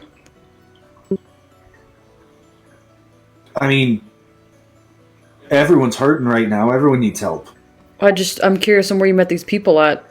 We've only encountered a few people.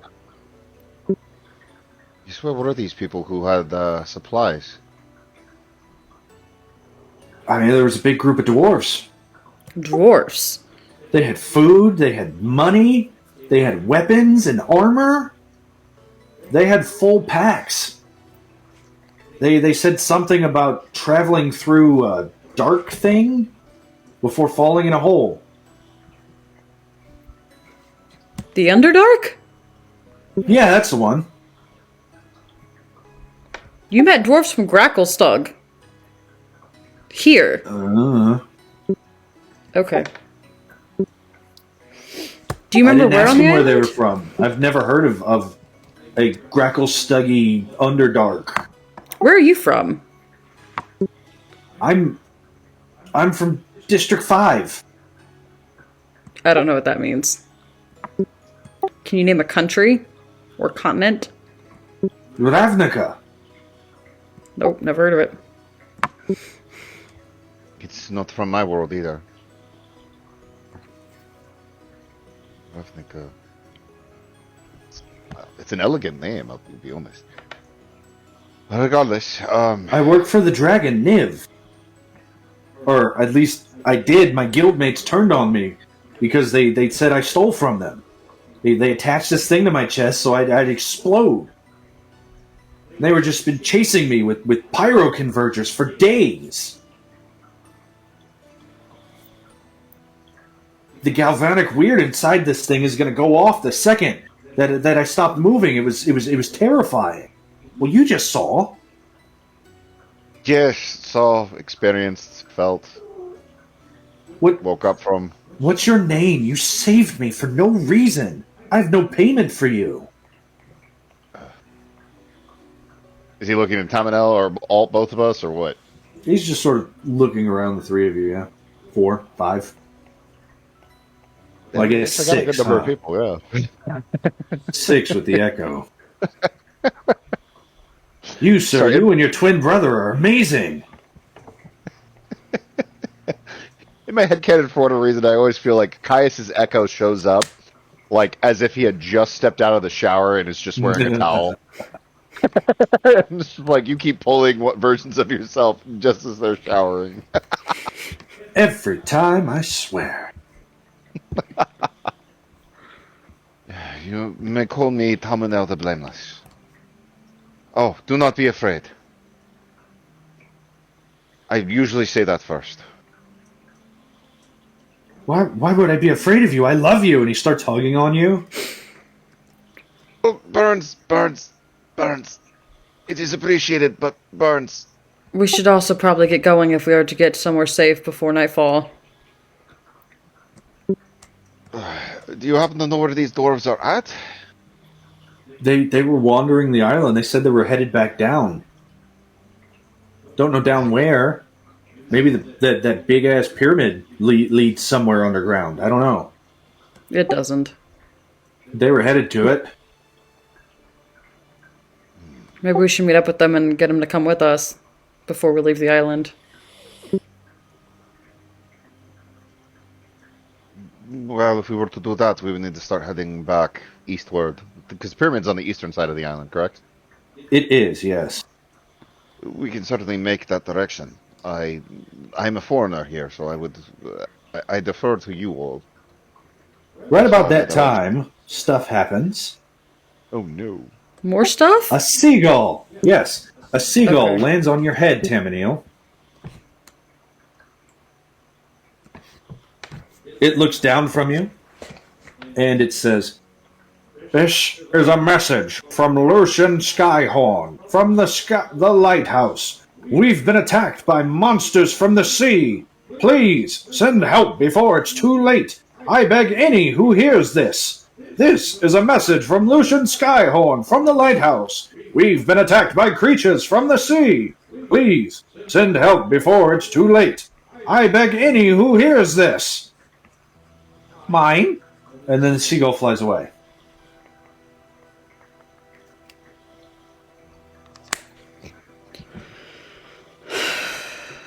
Well, if that's the same Alright. Skyhorn that's supposed to get off of here, we should probably go help him. Yes, we may have to set aside the idea of following the dwarves. Miglione, do you wish to travel with us? Yeah, anything to keep me away from that crazy gnome. That was just one of the groups. Oh yeah, they're all going after.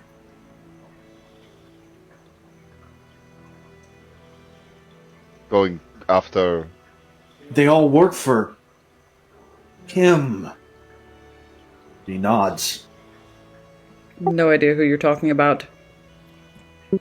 He looks left, he looks right, and he says, "Bogwiggle Plinkertips."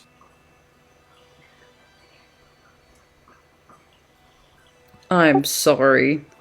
Who? Bogwiggle Plinkertips.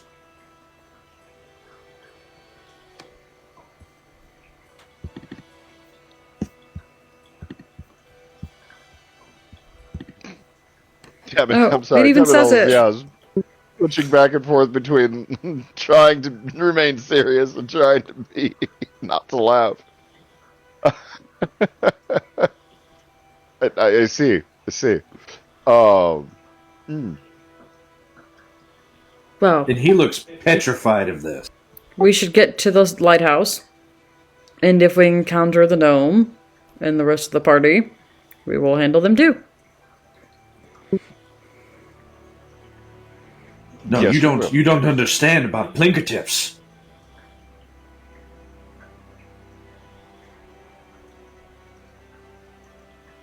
Understand what? He's like 2.5 foot tall. Size matters not. Judge me by my size, do you?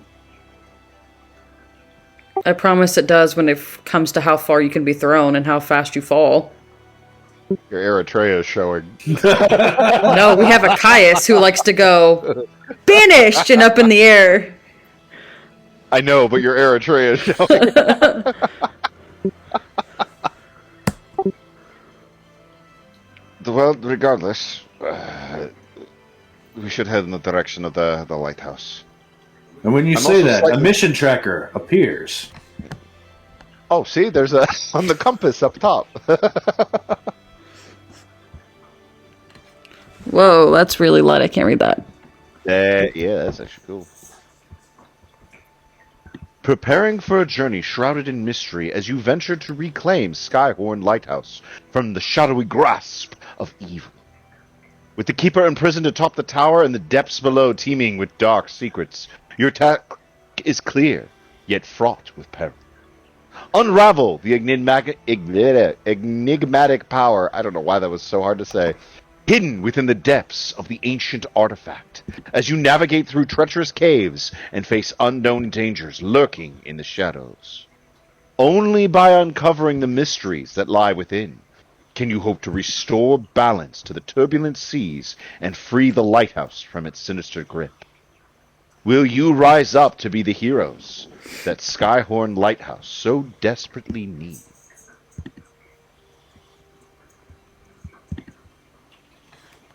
So now if you look in your mission tracker, you will see that in the active folder, there are 3 missions.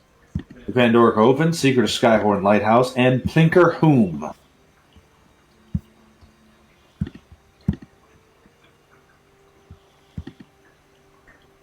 Such a great picture. Thank you, thank you.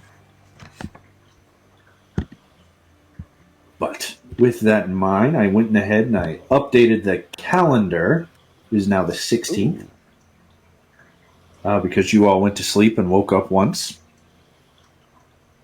16th of Leaf Drift in the year 2999.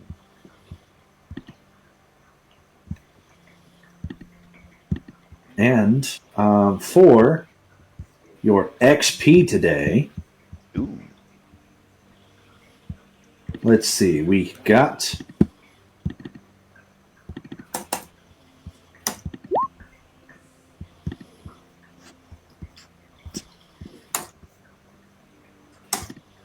$1,938 XP each. Nice.